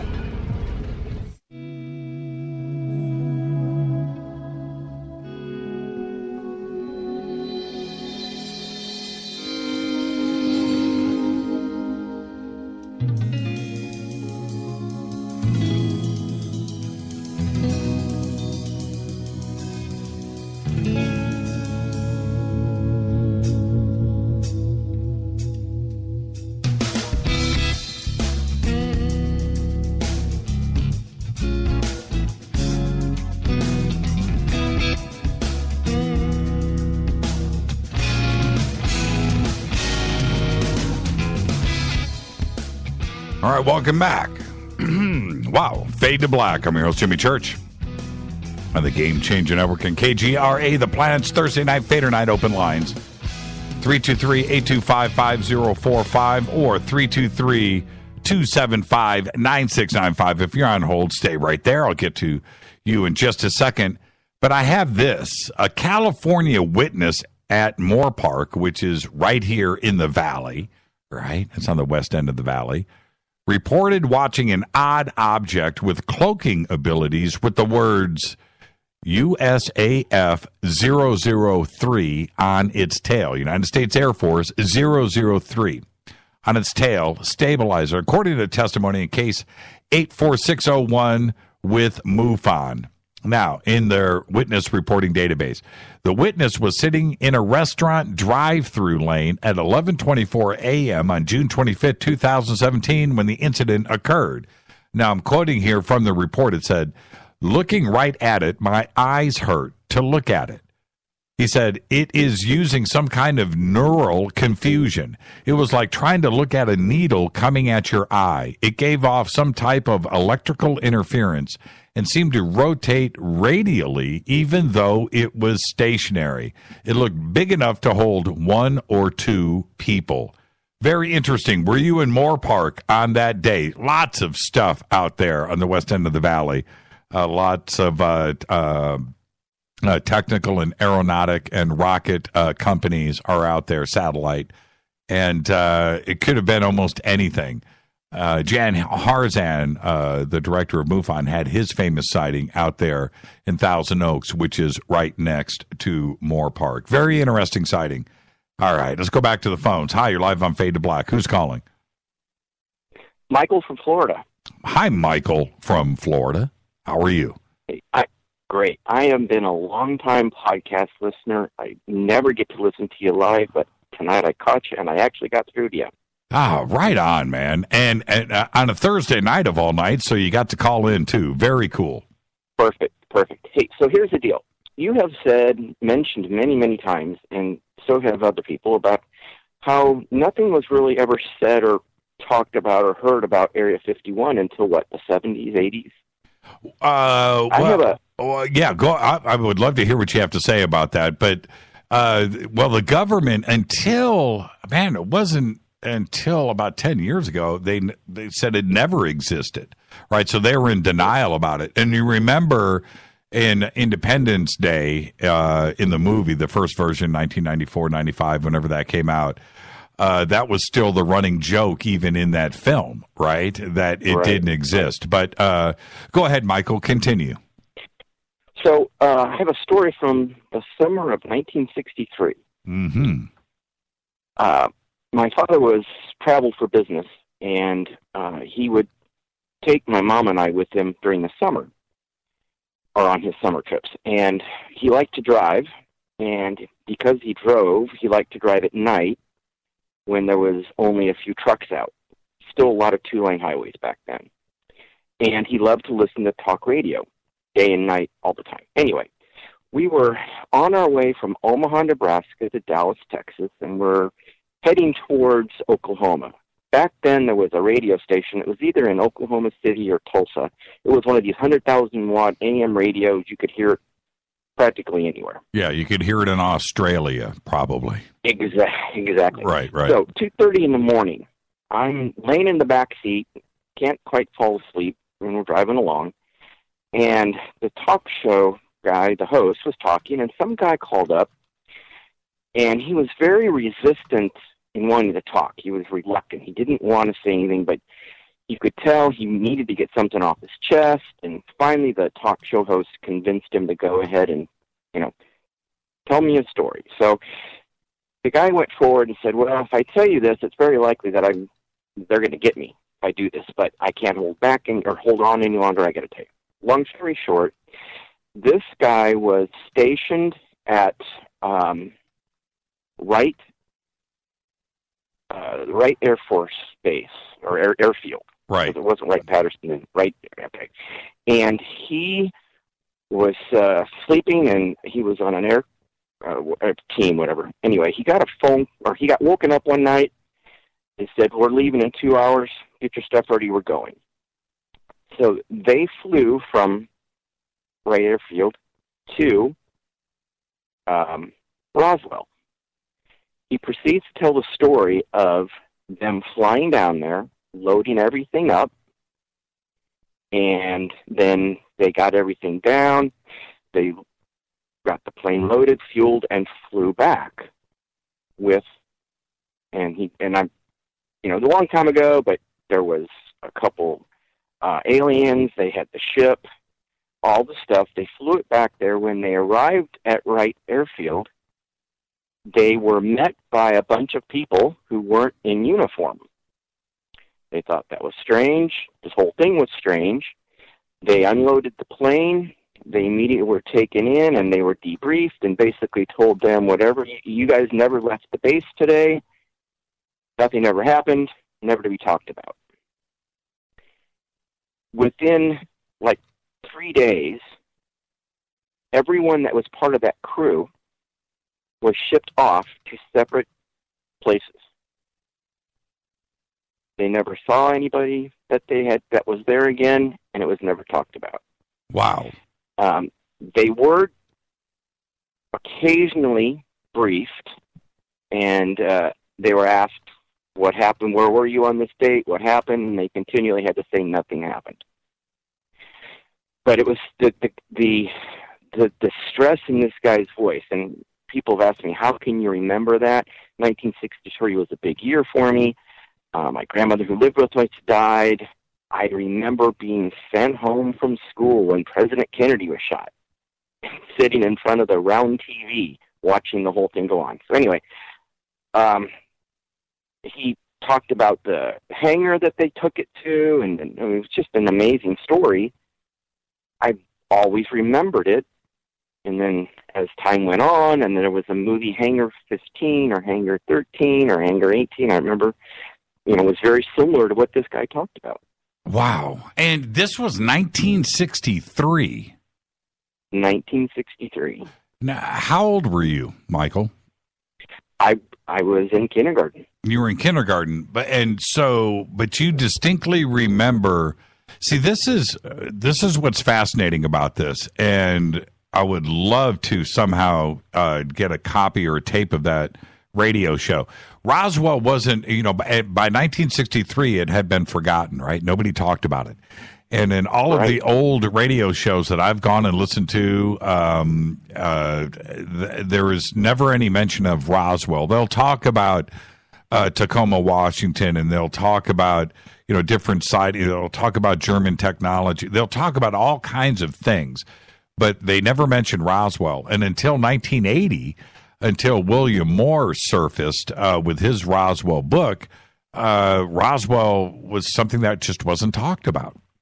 And so for a radio program, for somebody to call in 1963 talking about these facts and involving Wright Field and possibly Area 51 and certainly Roswell would be extraordinary. That's a game changer. And you, I have tried to research who was a very popular talk show host in the early 60s that would have been working someplace that would have been able to have that kind of a radio station, that large of out of Tulsa too. I mean, the only guy that was broadcasting, there was many, but was Long John Nebel out of New York City, and his show, The Party Line. And again, you can go and you can listen to all of his shows. They're all online, and they're fascinating to listen to. They're 5 hours each, too, by the way. So he broadcasted like 6 nights a week out of New York from like 1 a.m. to 6 a.m. every single night. And he had on all of the guests. He had everybody on that show. And you can go and listen to him. I've listened to hundreds of them. He broadcasted from the mid-50s all the way up to until he died in 1974, 1973.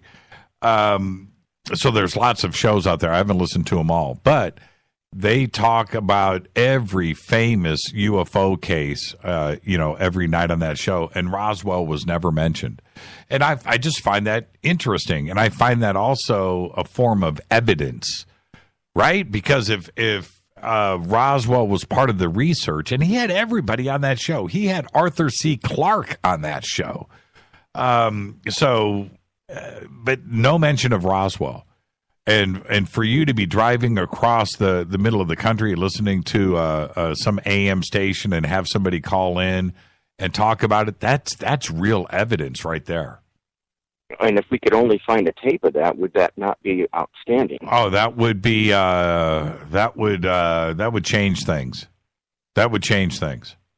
Yeah. Okay. Well, I think we start the research trip now, right?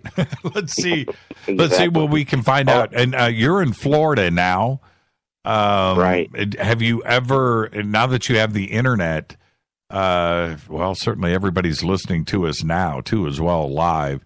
So your best guess is somewhere between Tulsa and Texas. Well, I'm pretty. I'd almost be willing to bet that it was either Oklahoma City or Tulsa, and I want to say Oklahoma City probably because it was bigger at that time. Did you ever talk to your dad about this? No, he passed away a few years back. There's a lot of things I wished I'd have talked to him about that I didn't. That today I wish I would have. He had some other stuff. There was stuff going on that he did that I would have liked to have had more information about. Right. But no, I did not. Right. That would be interesting if he remembered it, right? Oh, yeah. Yeah, that's so cool. He was on the President's Council of Emergency Preparedness. Your dad was? Yes. And one evening, I walked down into, he had like an officer's study in the basement where he did a lot of work. And I walked down there, and there was this really thick book sitting on his desk. And getting kind of nosy, I wanted to look at it. He goes, "Wait, you can't look at that. That's not for you." I said, "Well, what is it?" He goes, "Well, that's the emergency evacuation plan for Denver, Colorado, and its vicinity." And wow. He was in the Army in World War II, but somehow had gotten a top secret clearance, was on this commission. He had privileges at all the officers' clubs. He had been into NORAD 3 times. We lived in Omaha, Nebraska, which is next to Bellevue, which is off at Air Force Base. Right. He had been through the SAC facility, top to bottom. He had been down where almost no civilians ever get to go. He'd seen it. He'd been through all that. Never really would talk about it. Yeah. Did you ever get a chance to open up that book? I snuck in there another night and kind of looked at it, but I had no clue what I was looking at. Yeah, right. And it was because of NORAD. Interesting. And it was to be, if there was a strike upon it, how are they going to get those people out of there? So, did you ever see anything strange in Texas growing up? I mean, what got you into all of this? Well, I grew up in Nebraska, and what originally got me into it was that phone call. So it was always, on the radio show, kind of was always interested in it. In high school, one of our science teachers was a UFO chaser or a UFO investigator. Oh, cool. Yeah, I think we all have. We all have a story like that because I've said it many times on the show. I won't go into all the details, but in Indianapolis in like 1973, 1974, 73, I had a little AM clock radio that everybody had, and I would listen to AM radio at night and fall asleep. I have no idea, WIBC or something in Indianapolis. And one night I'm listening to some guy, some show host, talk about the Illuminati, right? And it just, it stuck with me my entire life. And the things that he said that night stuck with me forever. And there you go. Hey, Michael, thank you for the phone call. Everybody's already looking. I'm watching Twitter. You should jump over to Twitter. Thank you for the phone call. Very fascinating. And I would love if someone could find out some information about that and capture that audio. It'd be I know. Jump over to Twitter right now. Thank you for the phone call, Michael. Jump over to Twitter and check that out because the tweets are going through now. Somebody just said, it's Casper says that it was WLS in Chicago and WLKF in Lakeland, Florida had the most power. Look, nobody broadcasted, nobody admitted their power, okay? So I think the limits were 50,000 watts, right? 50,000 watt torch. But 150,000, 100,000, 150,000, I mean, the regulation was very, very thin back then. There was lots of stations out there that had that kind of candle power, but they just never admitted to it because of what the FCC legally said what the limits were. Let's go back to the phones. Hi, you're live on Fade to Black. Who's calling? Hey, Jimmy, it's Josh. Hey, Josh, how are you, man? Doing all right. Been a little while since I called in. I really hadn't been able to catch up on the show a lot. I've been in the hospital and stuff, but and everything's all right. I heard something about y'all saw a mountain open, the mountain up there at ECETI. Yeah, did you watch the video? And I haven't got a chance. I just got home, and one of my boys was telling me about it, and they said, "You got to see this." And so I was listening to the caller prior, and just a whole multitude of things.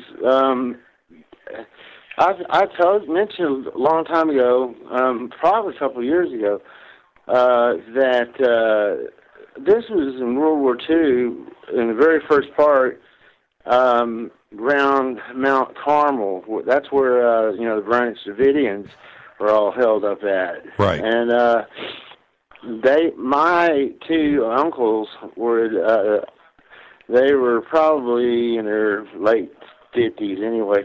They tried to sign up to serve, but they were just too old, So what they were doing was they were going around bootlegging everything, candy, to beer. Anyway, they swore up and down. And, I mean, these are guys that, they don't lie. They don't BS. I mean, they're honorable men, They say it happened. It happened, They claimed that they watched this mountain, that it opened up, and that like a B-52 landed in it.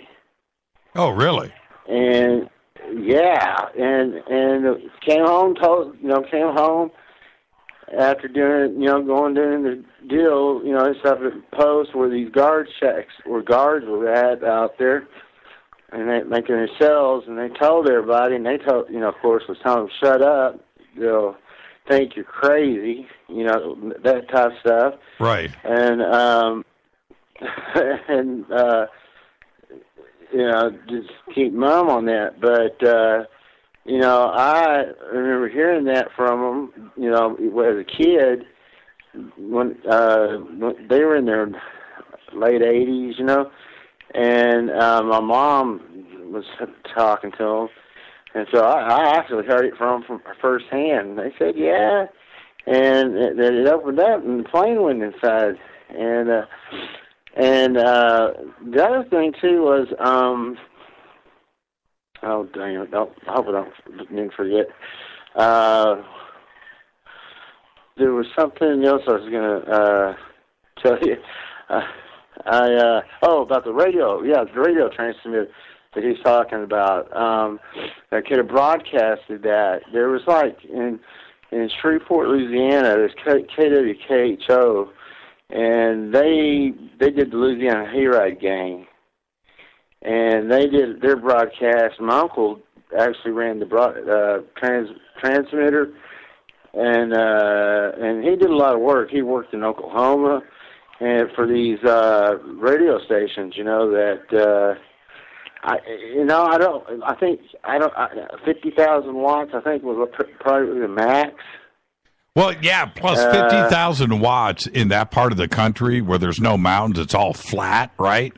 That broadcast will go forever. Yeah, so, I mean, you can hear it all through, well, you should ask.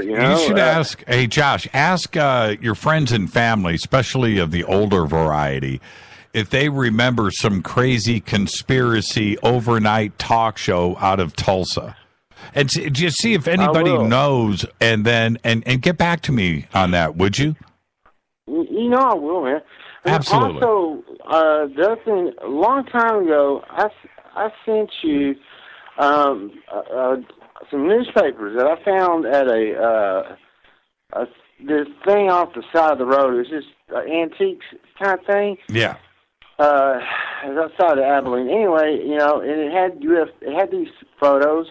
What caught my attention was, it's just an old stack photo of newspapers. Right. And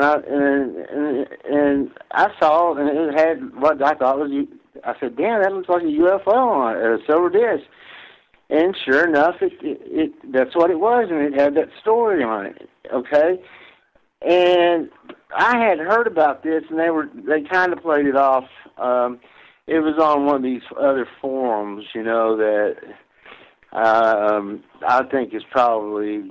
I remember. Hey, Josh, we're going to be headed towards a break here, so. I don't want to cut you off, but I remember, if my memory is right, when you sent me that was a long time ago, but I think that had to do with Caldwell. What's that? Graywell. It was Graywell Airlines. But they were on the hunt. They sent airfish, OSI official out there, and they found got his daughter. They went out the back door, and the meal was on the table, and it was still warm. Yeah. Had a picture of the guy. Yeah. Anyway, I need your hat size. Yeah, I know. We're going to get, we actually did all of that. We'll send it off to you tomorrow. Cool. Great, brother. All right, man. All right, as always. I love you, man. Love you back, Josh. Thank you so much, my friend. All right. You got it. All right. Bye-bye. I was thinking about, with all of the posts and all of the responses and emails that we've been getting about the opening on the top of Mount Adams and the fact that it's possible that it could be there. In Panama, when we lived down there, and I've talked about this before, but let me drive this thought home for you. In our front yard where we lived on Fort Amador, you can go look up Fort Amador right now. Go look at it in Google Earth. Fort Amador was a golf course, right? Now, this golf course, which went all the way out to the Bay of Panama and all the way around, surrounded by water, this golf course was sitting on top of an underground installation. It was massive. Now, you could walk out my front yard, turn to the right, turn to the left at the first tee box. It was this, not a ditch, but down. I don't know what to call it. Anyway, you could go down, and there was a road, and it was straight, and it went all the way out. And on both sides of this ditch where this road was, and it was paved, on both sides were 1, 2, 3, 4, 2 on each side, entrances to underground installations. And so I could walk down there as a kid. I could walk down and go up, and there would be a car parked outside, or two, a Jeep or whatever, sometimes some cars that were parked at each one of these entrances. I never saw anybody come in or out. I never timed it like that. But you could go up, and it was this concrete entrance thing, and a steel door that's there, and it's locked, and no window or anything. But somebody pulls up, parks their car, opens up this door, and walks in and does something. They're in there working. And underground. And if you looked out and walked across the golf course, you come up to these air vents that were sticking up out of the ground, just a black pipe with a cone top on it. And you'd listen, you could hear the wind, the air blowing. And these were all over the golf course. This thing was massive. I have no idea. Now, that was just one section.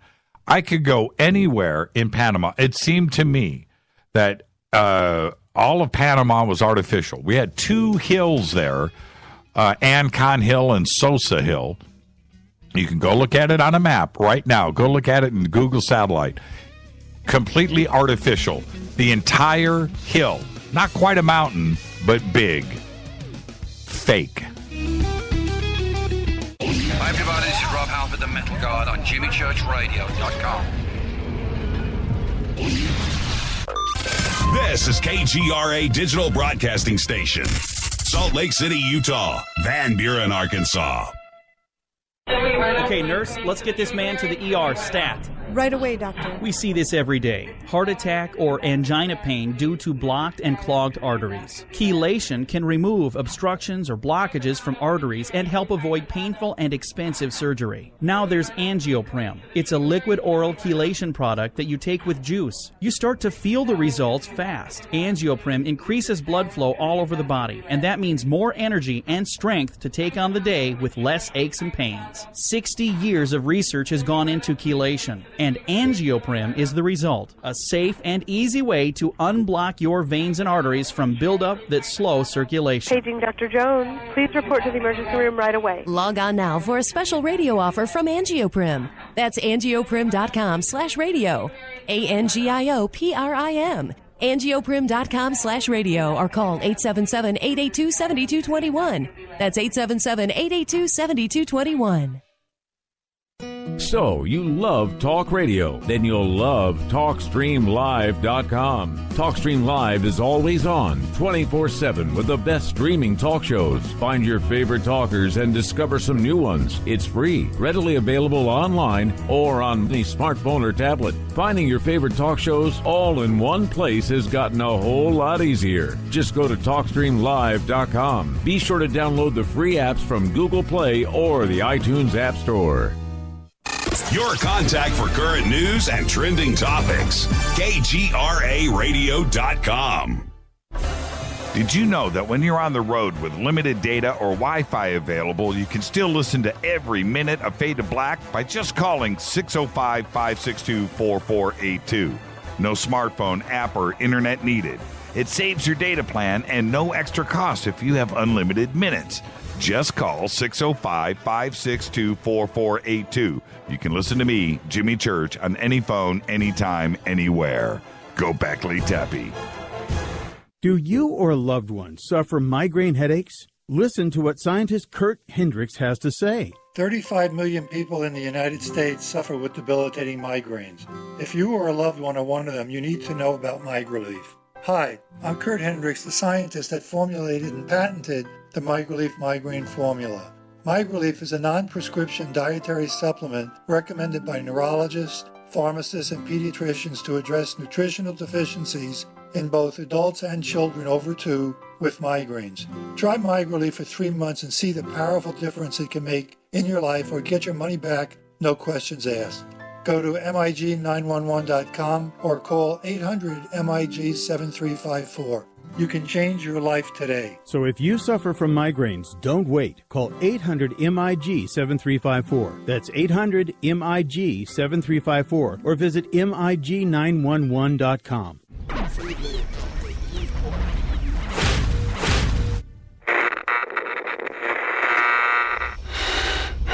You want to know a secret? I love ponies.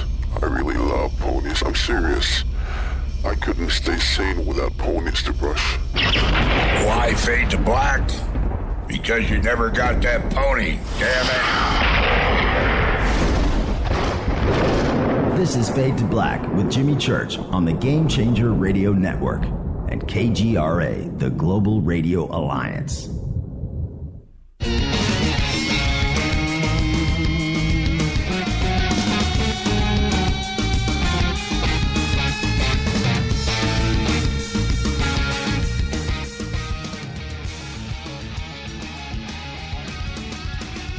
Welcome back. Fade to Black, Thursday night, Fader Night, 323-825-5045 or 323-275-9695. I'm posting some pictures here up on Twitter of Ancon Hill down in Panama, and also Fort Amador down in Panama. Now, as I get these pictures posted, I'm going to go back. Okay, I just posted pictures of Amador, and this is the end of Amador, the islands out at the end. And I'm going to post another picture that'll kind of orientate you just a little bit here. Again, boom. Let's call this one Amador. Okay. Done. And the reason why I'm posting these for everybody is so you can understand when I'm telling you about these artificial things. And this is Amador looking towards Pacific. Okay. All right. I know this is bad radio, but I didn't plan on doing this. Canal to the right. Okay. Okay. So anyway, let's just get this posted right now. And Amador, done. Okay. So now I can tell you what you're looking at here. The picture that you see there, which is Ancon Hill. Now, this hill, and if you look really close, you can see the black line in the trees. There's a road that goes all the way around. It coils around. You can see the angle of it. Coils around to the top. The top there is a big grass field. You can't see it because of the trees, but you can see the 2 or 3 or 4 radio towers there. I've actually climbed to the top of that tower on the right, me and my friends. But that's a big grass field, and it's full of it's got concrete offices that go across the top. So there are buildings up there. But at this road that coils around in the trees going up, we would not walk on the road because Jeeps would come by, the military police, and they would kick you off the hill. But we would go straight up the side of the mountain, through the hill, through the trees, through the jungle to the top of the hill. But that road that's coiling around, there would be entrances to the bunker. And we would walk by, sneak in, and look down this long hallway, gray hallway, concrete. And at the end of the hallway, there would be a desk with a guard sitting at it. And there was probably, my memory says, probably 10 different entrances around this that are going up. This hill is hollow. Now, if you look, my high school was at the base of this. And if you see down there, you see the administration buildings. That's a hospital right there in the middle. But there are houses and people. But the hill itself, Ancon, fortress. Absolute crazy bunker installation. And this was right in the middle of Panama, right in the middle of the canal zone. So when people talk about, and look, if you didn't know, you would just think that was a tree-covered hill. Now, where I lived, I just posted a picture that says Amador facing Pacific, okay? My house, as you look here, right, right in the very center of the picture, jutting out to the left, that's the golf course I was telling you about. My house, where I lived, was right there at that little V section in the center of the picture, to the left of that building there. That's where my house was. That was the golf course. Now, this entire thing that you're looking at here, this entire Fort Amador Island, is fake. This was built with the dirt from the Panama Canal and the rocks to your right. To the right is the Panama Canal. That's the entrance to the Panama Canal. That causeway going out, that's all dirt and rocks from the canal. That island that you're seeing there, there's 3 there. It looks like 2, but there's 3. 1, and then 2 and 3 to the left. That's all built from rocks from the Panama Canal. These are not natural. These are hollow. And the other, so I live there. And the off to the left, that golf course that I'm telling you about, that's it. Right there, that is all fake. And I would walk out there, and this is just, I have no idea what was down there. I only saw the entrances to it. Now, the other picture that I showed you, these are the two of the 3 islands off. You can see the causeway. You can see the ships entering the Panama Canal in the background. Now, take a look. Blow this picture up. You can see all of the bunkers. You can see the missile installations. You can see the gun batteries and everything. And this is a fake artificial thing that they built at the entrance of the Panama Canal. And you would never know it. These are hollow. You could ask any military guy, anybody that was down there, right? So this stuff gets built all around the world by our military all the time. And so when we look at something like Mount Adams, or Josh just called in and said Mount Carmel, and they saw it open up into B-52 flying, you never know. This stuff has been built up all around the world. Area 51, Bob Lazar, S4, hangar doors on the side of a mountain. Absolutely. Absolutely. I lived it. I walked through this stuff. I saw it all the time. You never know. When we saw that thing open up on the top of Mount Adams, the first thing that popped into my mind, and I started thinking of Ancon Hill Bunker. Yes, there you go. Who posted this? That's exactly what I'm talking about right there. 1942.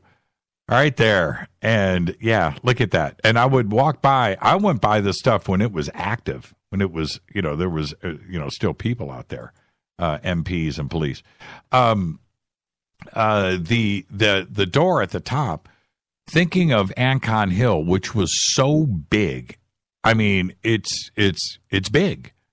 What did Jimmy say that guy's name was that hosted Party Time? No, it was Party Line. The Party Line. Long John Nebel, Nebel, Long John Nebel. Do a Google search and click on video. You can go and listen to Long John Nebel all night long.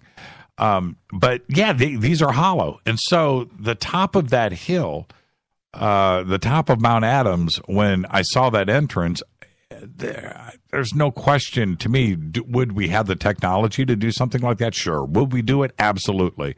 Are there places all around the United States? Absolutely. There has to be, and we trusted the military, up until just recently. We trusted the military. You kept things secret. And if there was something in your neighborhood or there was something, there was a military base nearby or whatever, that's what they do. And we don't question that kind of stuff.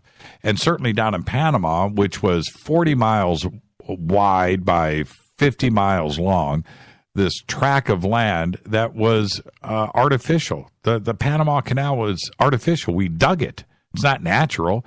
So think about the technology that was involved with that. And we had to protect both sides.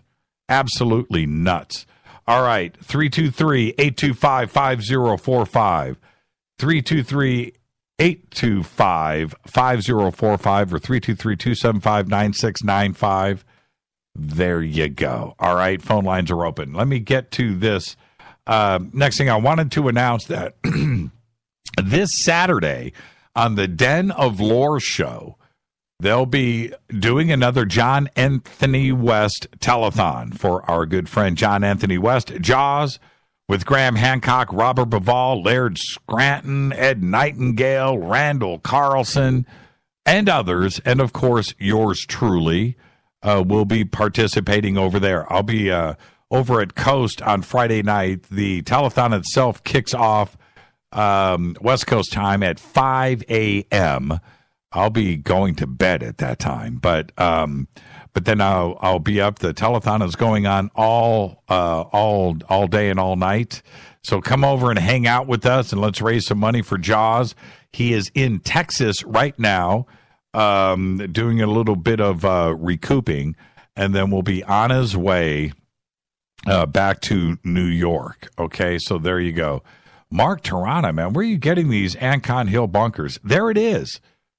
Just trip on that. The Ancon Hill is fake. Yeah, there you go.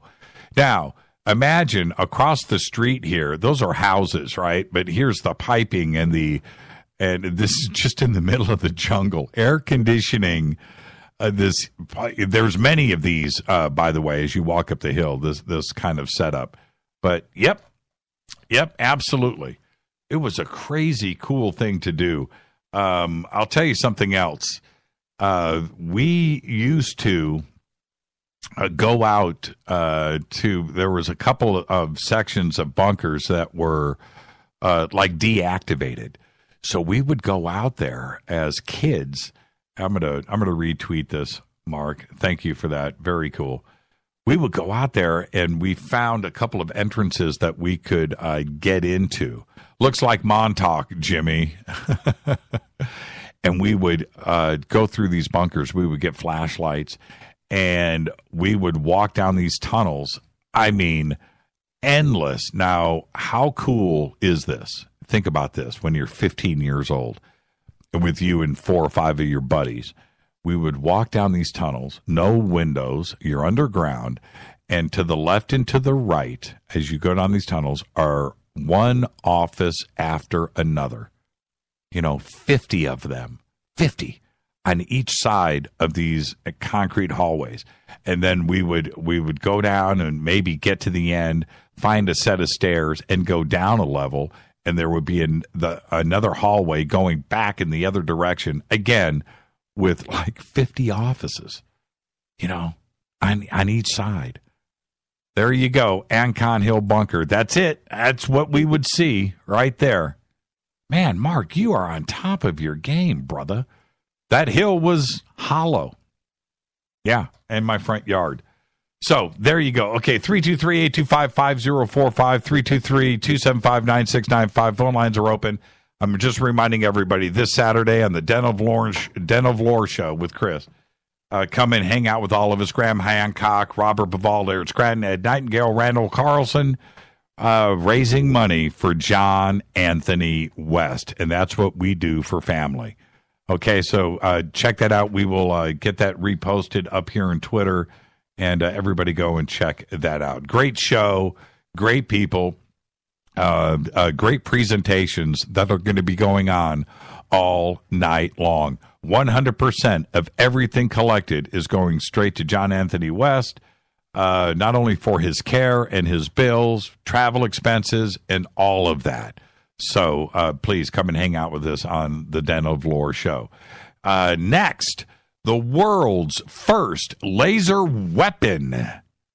The world's first laser weapon is now in active service.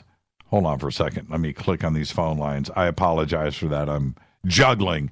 The world's first laser weapon, one that can kill threatening airborne drones, has been activated. The laser, known as the Laser Weapon System, the LAWS, may seem as though it was pulled straight out of Star Wars, and I get that, but it's entirely functional, now operational, and can shoot with stunning accuracy. The LAWS is currently deployed aboard the USS Ponce, an amphibious transport ship in the Persian Gulf. Operationally, it works just like a laser pointer, but there's a chamber inside with special materials that release photons. The LAWS laser beam is completely silent and invisible. It's also fast. The laser travels at the speed of light, 186,000 miles per second, meaning that it is 50,000 times the speed of an incoming intercontinental ballistic missile, like what North Korea has been testing. The $40 million system requires a team of 3 to operate, and all it needs is a small generator to power its electrical supply. However, each blast is cheap. It's about $1 per shot. So Kim Jong-un, fatty fat, think about that the next time one of your missiles doesn't take off. Let's go back to the phones. Hi, you're live on Fade to Black. Who's calling? Hey, Jimmy, it's JK from New York. Hey, JK from New York. How are you? Great. You got my mind working in overdrive when you were talking earlier about the traveling in space and all that and putting the brakes on. And I had an unanswered question in my mind for a long time concerning that, and then other things came to my mind, and I'm blowing my own mind just thinking about it. But for instance, when you're, I always thought when you're traveling in space, there's no friction, there's no air friction, there's nothing out there. So if you have some propulsion system and you turn it on for 10 minutes or whatever, and then you're traveling at 1,000 miles an hour, you just keep coasting. There's no resistance. Right. So if you turn it on for an extended period of time, you'll just gain speed. You don't have to keep it on to maintain a speed.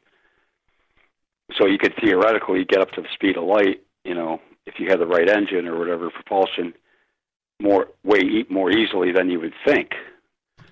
Well, the other part of that, this is what's really weird. I mean, space still has stuff in it, right? So, yeah, eventually, theoretically, if you're not running into space dust and other debris or whatever, particles, that you would go forever, right? No resistance, and it's a vacuum, or nearly forever. But that's theoretical. But you would eventually slow down. So if you shut your engines off, how long until you stop? Yeah, it would take you slow down, but very slowly. Man. But then I got thinking more, and it's when you're here on Earth, and say you're in a car, your tires are turning, they're pushing against something. They're resisting. They're resisting all the time. And then, there's resistance, but you're pushing against the pavement. Your car, and a rocket, it pushes against the earth initially, the blast, and it pushes against the atmosphere to just like a jet. You're flying in a jet. You have turbine engines and all this, and fuel and you're sucking in air, and you're pushing against something. You know what I mean? There's nothing to push against when you're in space, except when you talk about anti-gravity. But even then, if you say you have an anti-gravity engine, you're pushing against something, a planet, or you know what I mean? Because you're using the gravity, the anti of the gravity, to push against it to propel you away from it, I guess. But if you're out in the middle of space and you're a gajillion light years from any, planetoid or body, whatever, how would that work? Because there's nothing to anti-gravity against. So then you'd have to go and think deeper, and you'd have to have, you know what I mean? You'd have to have some other type of amazing thing that I can't even fathom. Yeah, and what if something went wrong, right? So you're traveling at 186,000 miles per second, right?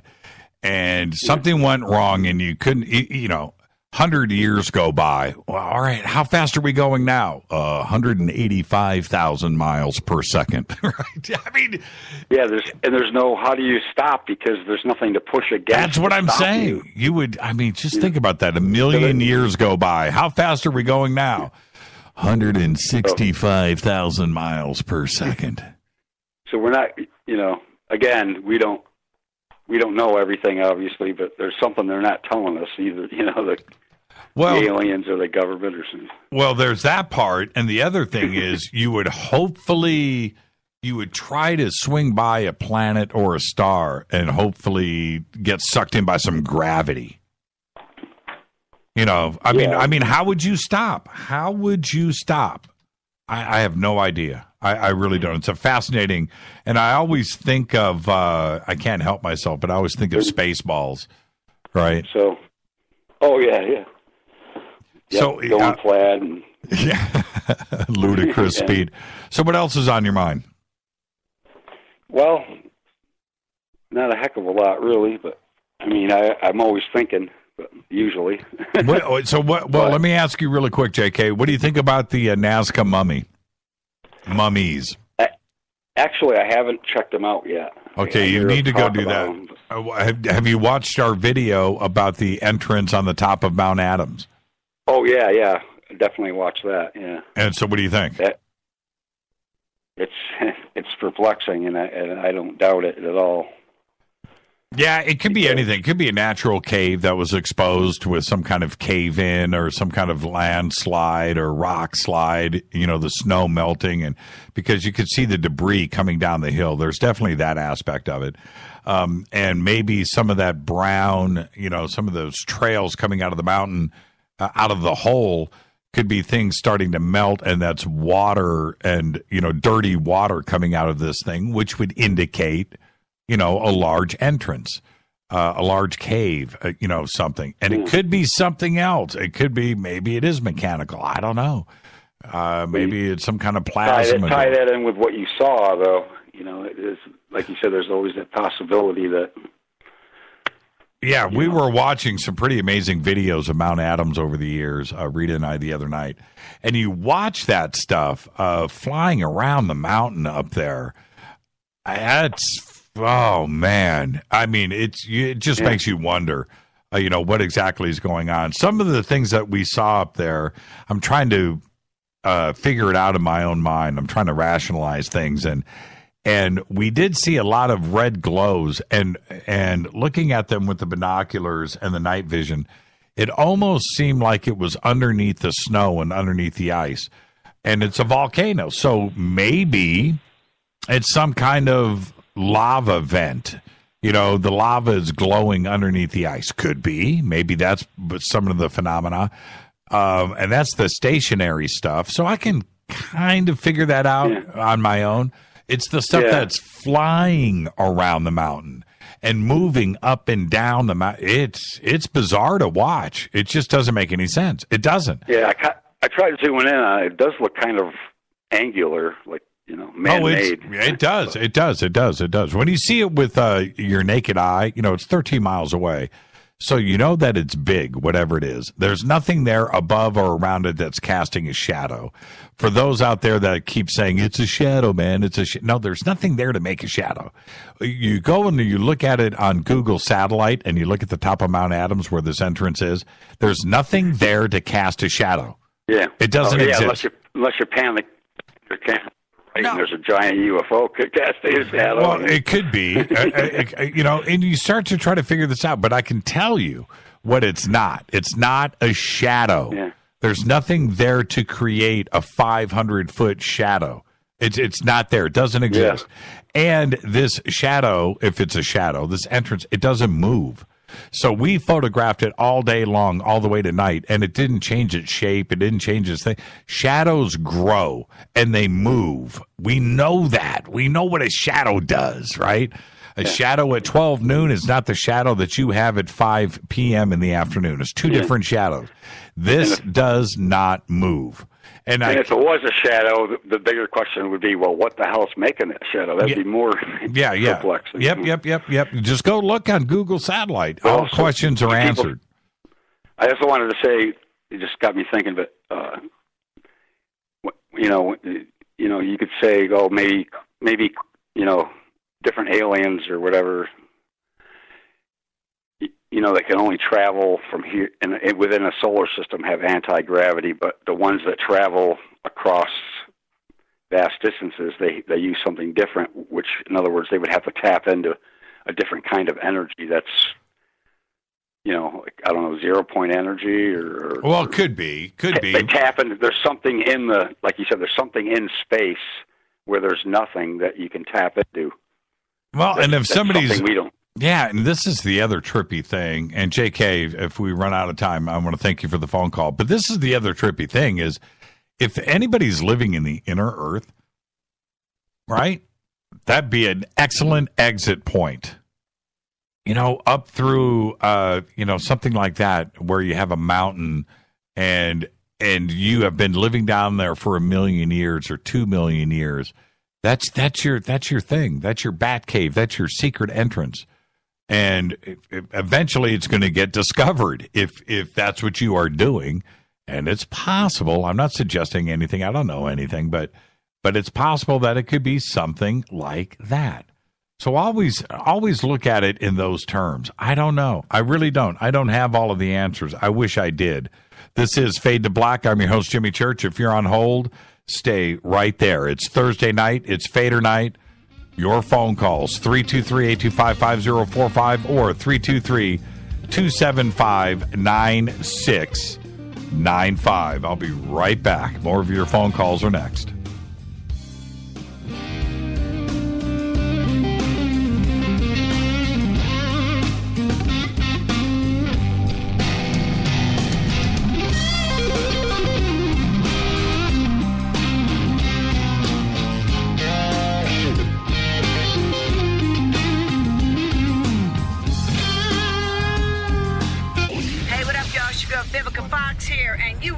To my boy, Jimmy Church, on JimmyChurchRadio.com. Despite popular opinion, reading a book will not make you smarter. But listening to Jimmy Church will. So you went to dinner last night, you had your favorite pasta. Ugh. Or maybe you had a heavy, spicy meal and it left you. Ugh. GetTheT.com. Maybe you mowed down a huge steak and your plumbing is all plugged. Ugh. GetTheT.com. Our super strength tea will take care of your occasional. Ugh. It's all organic and non-GMO. Get rid of ugh. We have so many great supplements, but our super tea is number one. GetTheT.com. That's GetTheT.com. So, you love talk radio? Then you'll love TalkStreamLive.com. TalkStream Live is always on, 24/7 with the best streaming talk shows. Find your favorite talkers and discover some new ones. It's free, readily available online or on mobile with any smartphone or tablet. Finding your favorite talk shows all in one place has gotten a whole lot easier. Just go to TalkStreamLive.com. Be sure to download the free apps from Google Play or the iTunes App Store. When you take the beans from Central America with dashes of Indonesian and African mixed in and then roast it to the dark side of Fade to Black, you create the ultimate brew of fringe. Introducing the Fade to Black blend from Rivermoon Coffee. Yes, Rivermoon's darkest customized roast was created for the love of Fade to Black. The alchemy of masterful roasting and smoking the beans is in every sip of this full-bodied, dark Java. I need my coffee dark, deep, with distinct bittersweet chocolate highlights, just like the bunker. Leaning further into the darkness of the roast is Fade to Black blend from Rivermoon Coffee. Just click on the banner at jimmychurchradio.com and use the promo code F2BBLEND for 15% off of your order today. Go Beckley Teppy. What's up, Fadernauts? Studio Dome loves Fade to Black and the F2B audience so much that they have put together the ultimate stereo Bluetooth system. They've done it just for you. Man, check this out. The Studio Dome SBB2 stereo system is here. It's featuring 2 Studio Boombox 2 SBB2 wireless Bluetooth speakers, packed in its own custom hardshell case. This Studio Dome system features the very latest in stereo Bluetooth technology. The 2 full-range boomboxes are in true wireless stereo. You've got to hear this. It's amazing. It's just $129 and use the promo code JCRTWS and you'll also get free shipping. It's simple. Just go to jimmychurchradio.com, click on the Studio Dome banner. Go Beckley Teppy. Erica, Brittany, Gabby, and you're listening to jimmychurchradio.com. It's not a lifestyle we chose. We were born this way. KGRAradio.com.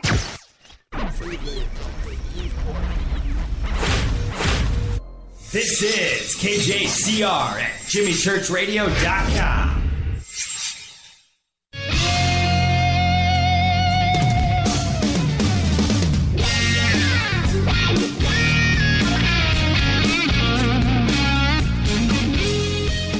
Fade to Black, Thursday night. I'm your host, Jimmy Church.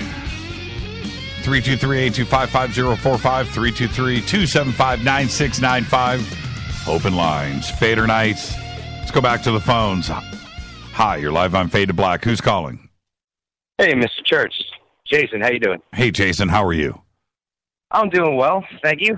First of all, I'd like to say, man, what a great week of first-time guests, man. That's you and Rita really knocked it out of the park this week. Yeah, fantastic week on the show, and how do we top it? I don't know, but we've got a pretty amazing.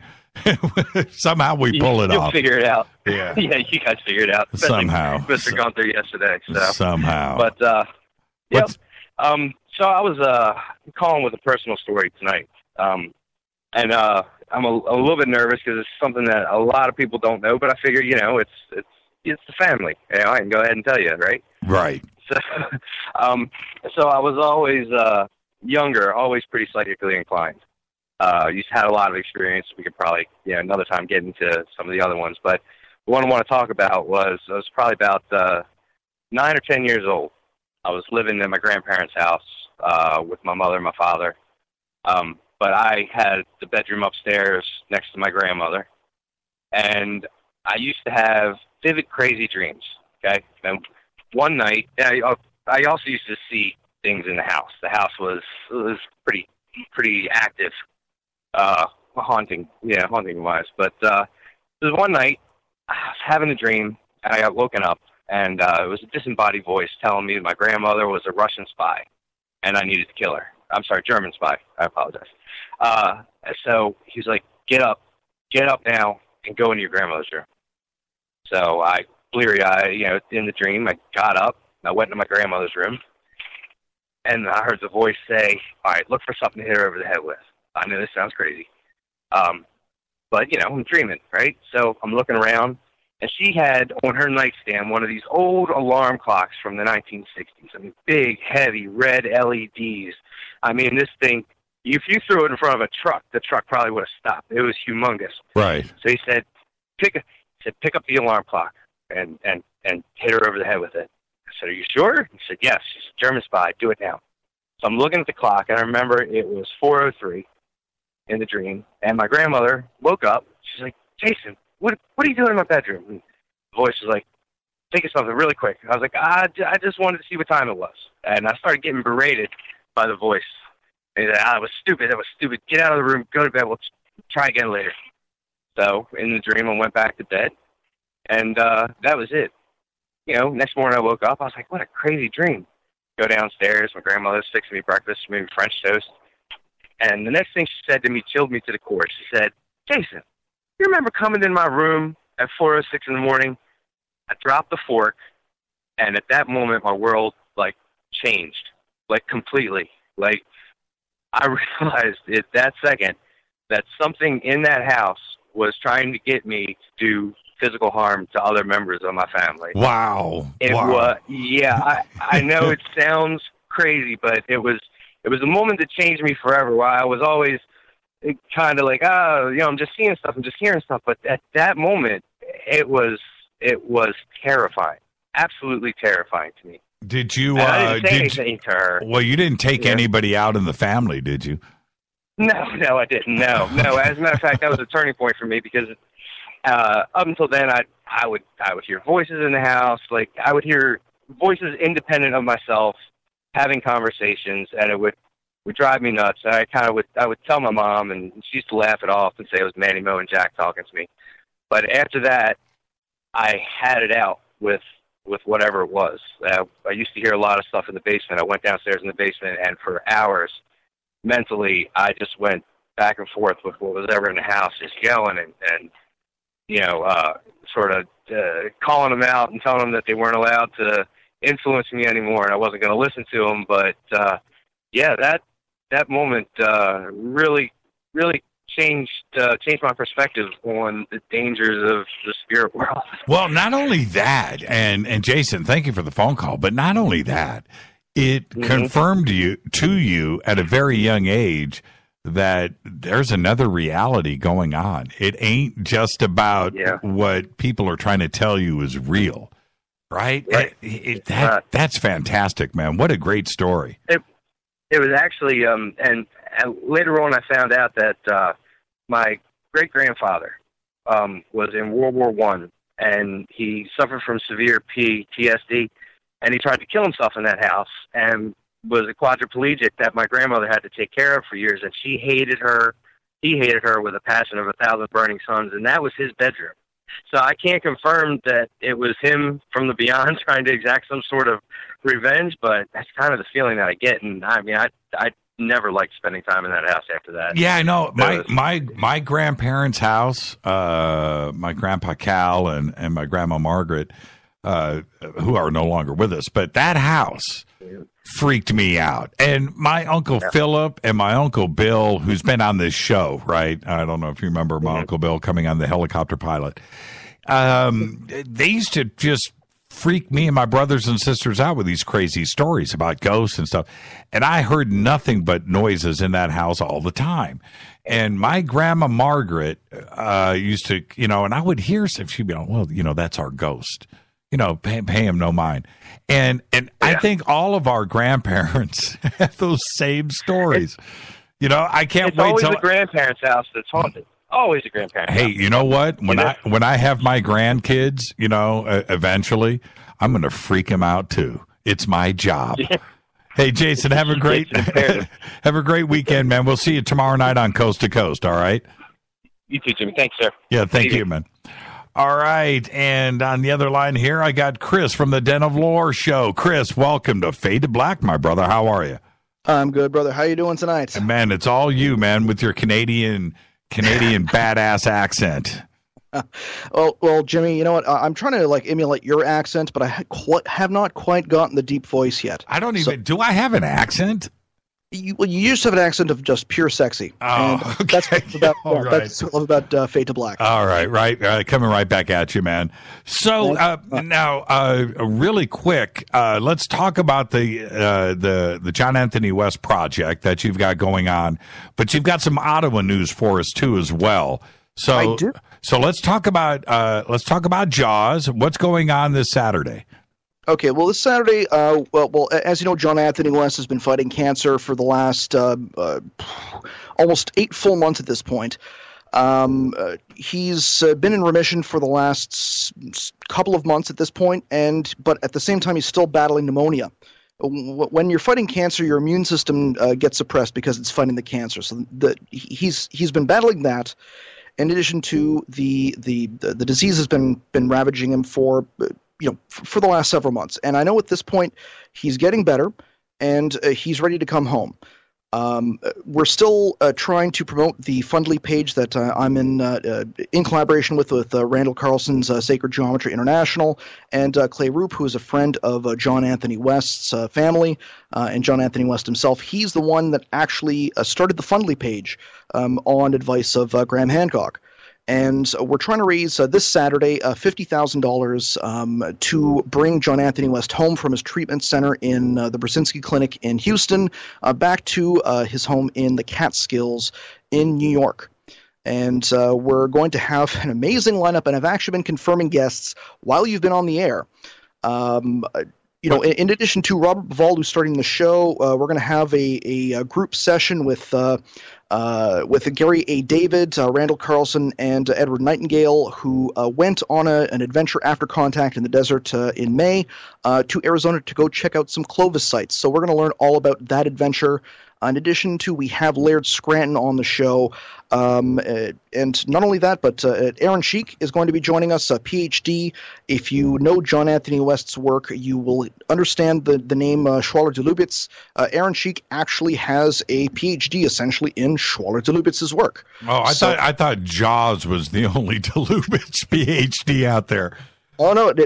Aaron's been carrying on the esoteric flame, and actually he's been working with Chance Gardner of Magical Egypt, series 1 and 2. Yep. And he's one of the first researchers on that series. And we actually have Chance Gardner joining us to close out the show with Aaron. And just confirmed today, I talked to Richard Casaro, a very good friend, fellow Freemason, and one of the absolute consummate gentlemen from the new generation of ancient history researchers. He'll be joining us in the early afternoon. I'm working out the times with him, but he's going to be joining in as well on the fun. We start the show at 10 Eastern, which I think is 7 p.m. on the Pacific Coast, or 7 a.m. on the Pacific Coast, and we go straight on till the early evening. And again, I'd like to personally thank you and Fade to Black and Rita and the entire Fade to Black team for all the help and support you guys have provided to the Jaws Symposium and John Anthony West. And I understand that you may be possibly, from what a little birdie is telling me, that you're going to be moderating the presentations in the late afternoon. I will do everything that is needed. That's it. That's it, man. That's what we do. That's what we do. So I will definitely be hanging out, and let's keep the party going. Fade to Black, then Coast to Coast, and then Den of Lore. There's no rest for the wicked. Let's just go full circle, man. And anything for Jaws. Now, this is what I want you to do for us. Post up the funding site right now on Twitter, so we can turn around and get that retweeted now. I will invite all of the Fadernauts right now. I will mention this again tomorrow night on Coast to Coast, of course.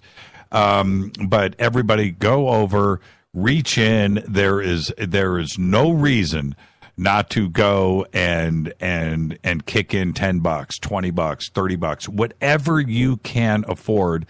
Do it. And this is an opportunity to not only help a family member with John Anthony West, but to also thank this great man. He has absolutely done so much for all of us. I mean, it goes, I will never forget, Chris, this is the truth. I remember the first time I saw Magical Egypt, the first series, years ago on the net, and I remember the trailer for it, right? Okay, and I'm watching the trailer. I'm getting all creeped out. You know, he's got these shots of statues and and walls, and he's walking down this tunnel, and he turns around and he's got that pith helmet on, right? And he turns around and looks into the camera and doesn't say a word. And I'm like, this is my dude. This is my dude right here. This is my guy. And all of Magical Egypt, I think it was an 8-parter, right? 1 through 8. I could be wrong. Was it 9? Was it 8? It was 8 episodes. 8 episodes. Stunning, game-changing stuff. And I will always thank him for that. For when he looked into my eyes on that screen and he looked back, I just realized how important he was. This guy was willing to change the game, and he has absolutely rocked the establishment.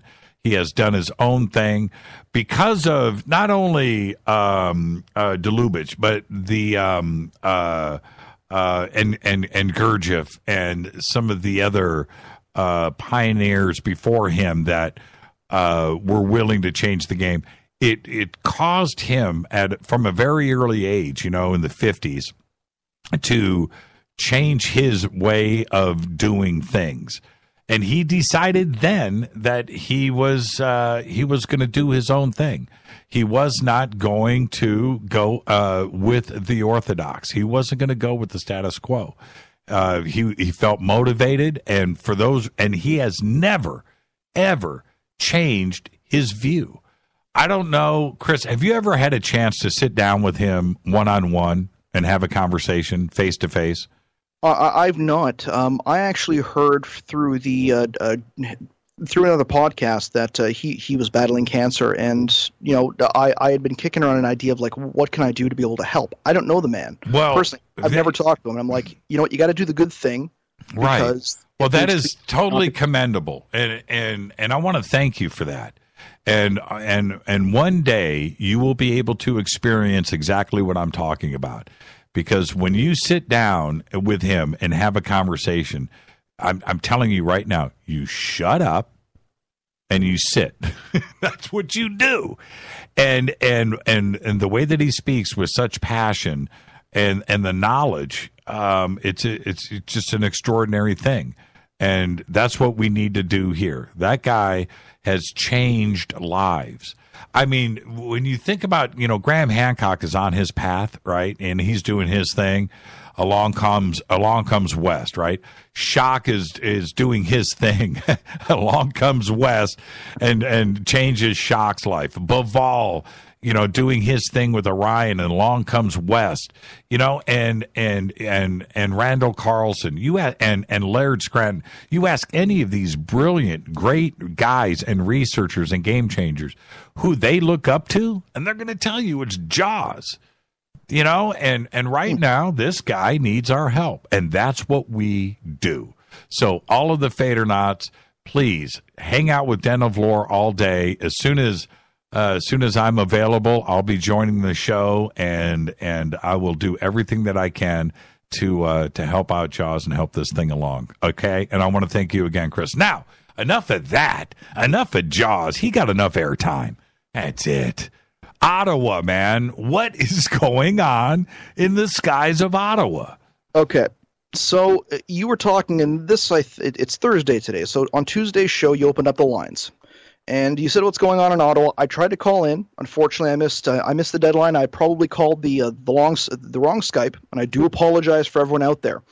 There have been cigar UFOs that have been seen in the skies of Ottawa. The one that you were talking about, I actually saw on the 23rd of April, which it was coming out of near the moon, about 5 degrees off, and it just kind of came out, stopped, had been there for a while, turned vertical, and kept going straight up and just disappeared. Now, someone who contributes on our show, Denver, if you're out there, love you to death. his sister sent in some pictures to the show tonight that I had. It just completely blew my mind, and I think I posted it on there. I tagged Fade to Black F2B and KGRA because that's what you got to do on the show. You got to support the family. 3 photographs taken in broad daylight, and I think I sent them to you as well. I'm going to send them through Skype so you can get that to the followers. It's not a rod. Like, I've looked at it fairly closely, fairly zoomed up, and I've got a fairly credible. Fairly credible person who has said, okay, no, it was there in the sky stationary for several minutes before they went inside to get their kids, came back outside, and it disappeared. Before it disappeared, though, and before she went to go get her kids, it turned from horizontals, like just straight on, to vertical. So essentially, it's like in that one Star Trek movie where you've got that one probe that just all of a sudden turned on its side. And what the heck is going on here? Out the photos. Check out the photos. I'm looking. And doesn't it blow your? I don't know what I am looking at, and this isn't a blur. No, because you can see everything is perfectly crisp and in focus. Yeah. Wow. I'm an open-minded skeptic. And I looked at this and I said, like, Denver, like, that's a cigar UFO. Like, right. that is like, that's what it is. Right. Wow, that's crazy. I know. Wow, these are well done. Oh, I know. Can I publish these? Man, go for it. Like that, I'm on here to be able to spread the word because like I'm a truth seeker just like you are, and I'm all about making sure that the big lie can be, can no longer be told. And when you get it. Indisputable proof or close to indisputable proof, you have to share that proof with as many people as humanly possible. Wow. But Jimmy Church. Wow. Yeah. Wow. Yeah, everybody needs to check this out. Okay, let me, did you, here they are. I got it right here. Okay, let me retweet this now. Okay, here are the pics Chris is talking about right now. Okay, boom. I was talking with Mike this evening before the start of the show, and we had him on specifically so that people can like come check out Open Lines afterwards. And we didn't show him these, and I'm pretty sure he would have had a similar reaction to what you just did. Yeah, these are crazy. Well, see, I have large monitors here in the studio, and I'm blowing it up, really, really large. Those are trippy, man. I know. That's I thought really it was a balloon trippy. Or like a very fast-moving bug. But from Denver's sister's testimony, or Mrs. X, as I said, she said no. It was stationary. There was no fluttering. It didn't seem like it was catching in the wind. It just stayed stationary. Now, any guess about how big this is? Honestly, if you want my opinion, if it was that high up, you're probably looking at about 2 kilometers across. Yeah, that's what's really trippy here. You immediately think, could this be a balloon, some kind of long balloon? But it would be very, very large. That's a very convincing pick. And now the description, I got about 2 minutes left here, Chris. The description of the one over Ottawa was that it was translucent. If it's translucent and if it was taken at nighttime, when I saw it, it didn't necessarily look translucent. It was just a very bright light in the sky. And I get a lot of those out here. From where I am in West Ottawa, we don't get much city pollution or city light pollution, and I've actually seen a couple of very strange occurrences myself. And it's usually a very blinding bright light that looks like a star, and it'll either start stationary and go off very quickly in a weird direction, or it will just be very bright and head in a certain direction and then stop and then go off in a certain direction. This one, when I saw it in April, it looked like a very bright Venus. Not even, and Venus doesn't move, or it does move, but very slowly. And I'll be very honest with you. If Venus doesn't move as quickly as this thing moved, and it moved halfway across the sky in a good 5 minutes. Right. I love it when it happens like that. Now, before we run out of time, the reports out of Ottawa, these last 3 sightings over the last 2 weeks, are all, from what I have seen from the eyewitness testimony here, they're all seeing the exact same thing. Cylindrical shaped craft. And now, what is this? Is this something that has happened before over Ottawa? And I'm talking about 10 years, 15 years. Is this a repeat? Is there a military base around there? Or is there something that could be used that would be, causing these sightings? Because, go ahead. I can give you a quick rundown. I'm going to say either around between 1989 and 1993, I've personally seen several triangle-shaped UFOs in South Ottawa flying over the airport. Again, at that point, I've been watching a lot of UFO documentaries. I knew what to look for in terms of landing lights, and most landing lights and living near an airport, you know what those look like. This did not have any. Right. I've seen hamburger-shaped UFOs around the southwest end of the city. We've had anything from large chevrons high up in the sky passing overhead.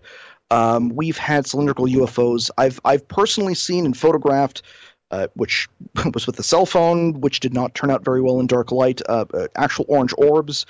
We do have a training base nearby. We do have major military bases nearby, but even that does not account for the strange phenomena and the variety of unidentified objects we have seen in the sky. It's bizarre. Yeah, absolutely fantastic, and keep us posted on that as these reports come in. And of course, I'll see you on Saturday over on the Den of Lore for the Jaws project.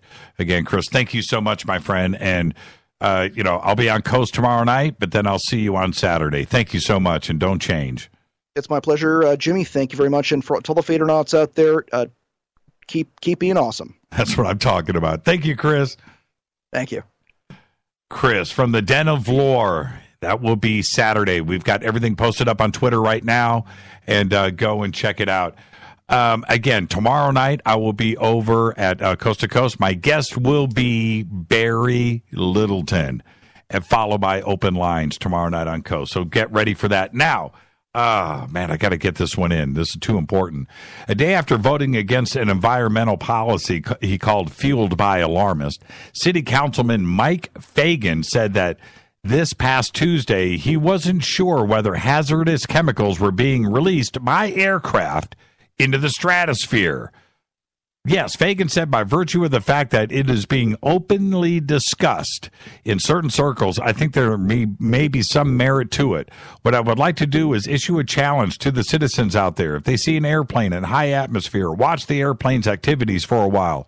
If you are going to see a trail come out of that airplane that dissipates and enlarges itself, floating back down to the ground, what happens?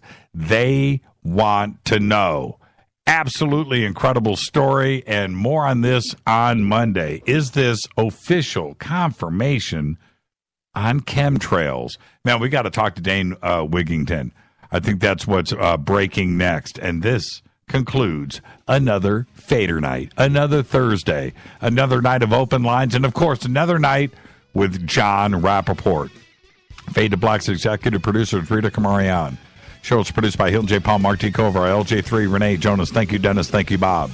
Announcers are Steve Harder, Gene Vitoa, Mark D. Kovar, Fady by Dale, Webmaster, Drew, The Geek, Music, Doug Aldrich, Intro, Spaceboy, SpaceboyMusic.com. Fade to Black is produced by KJCR for the Game Changer Network, and syndication is KGRA, The Planet.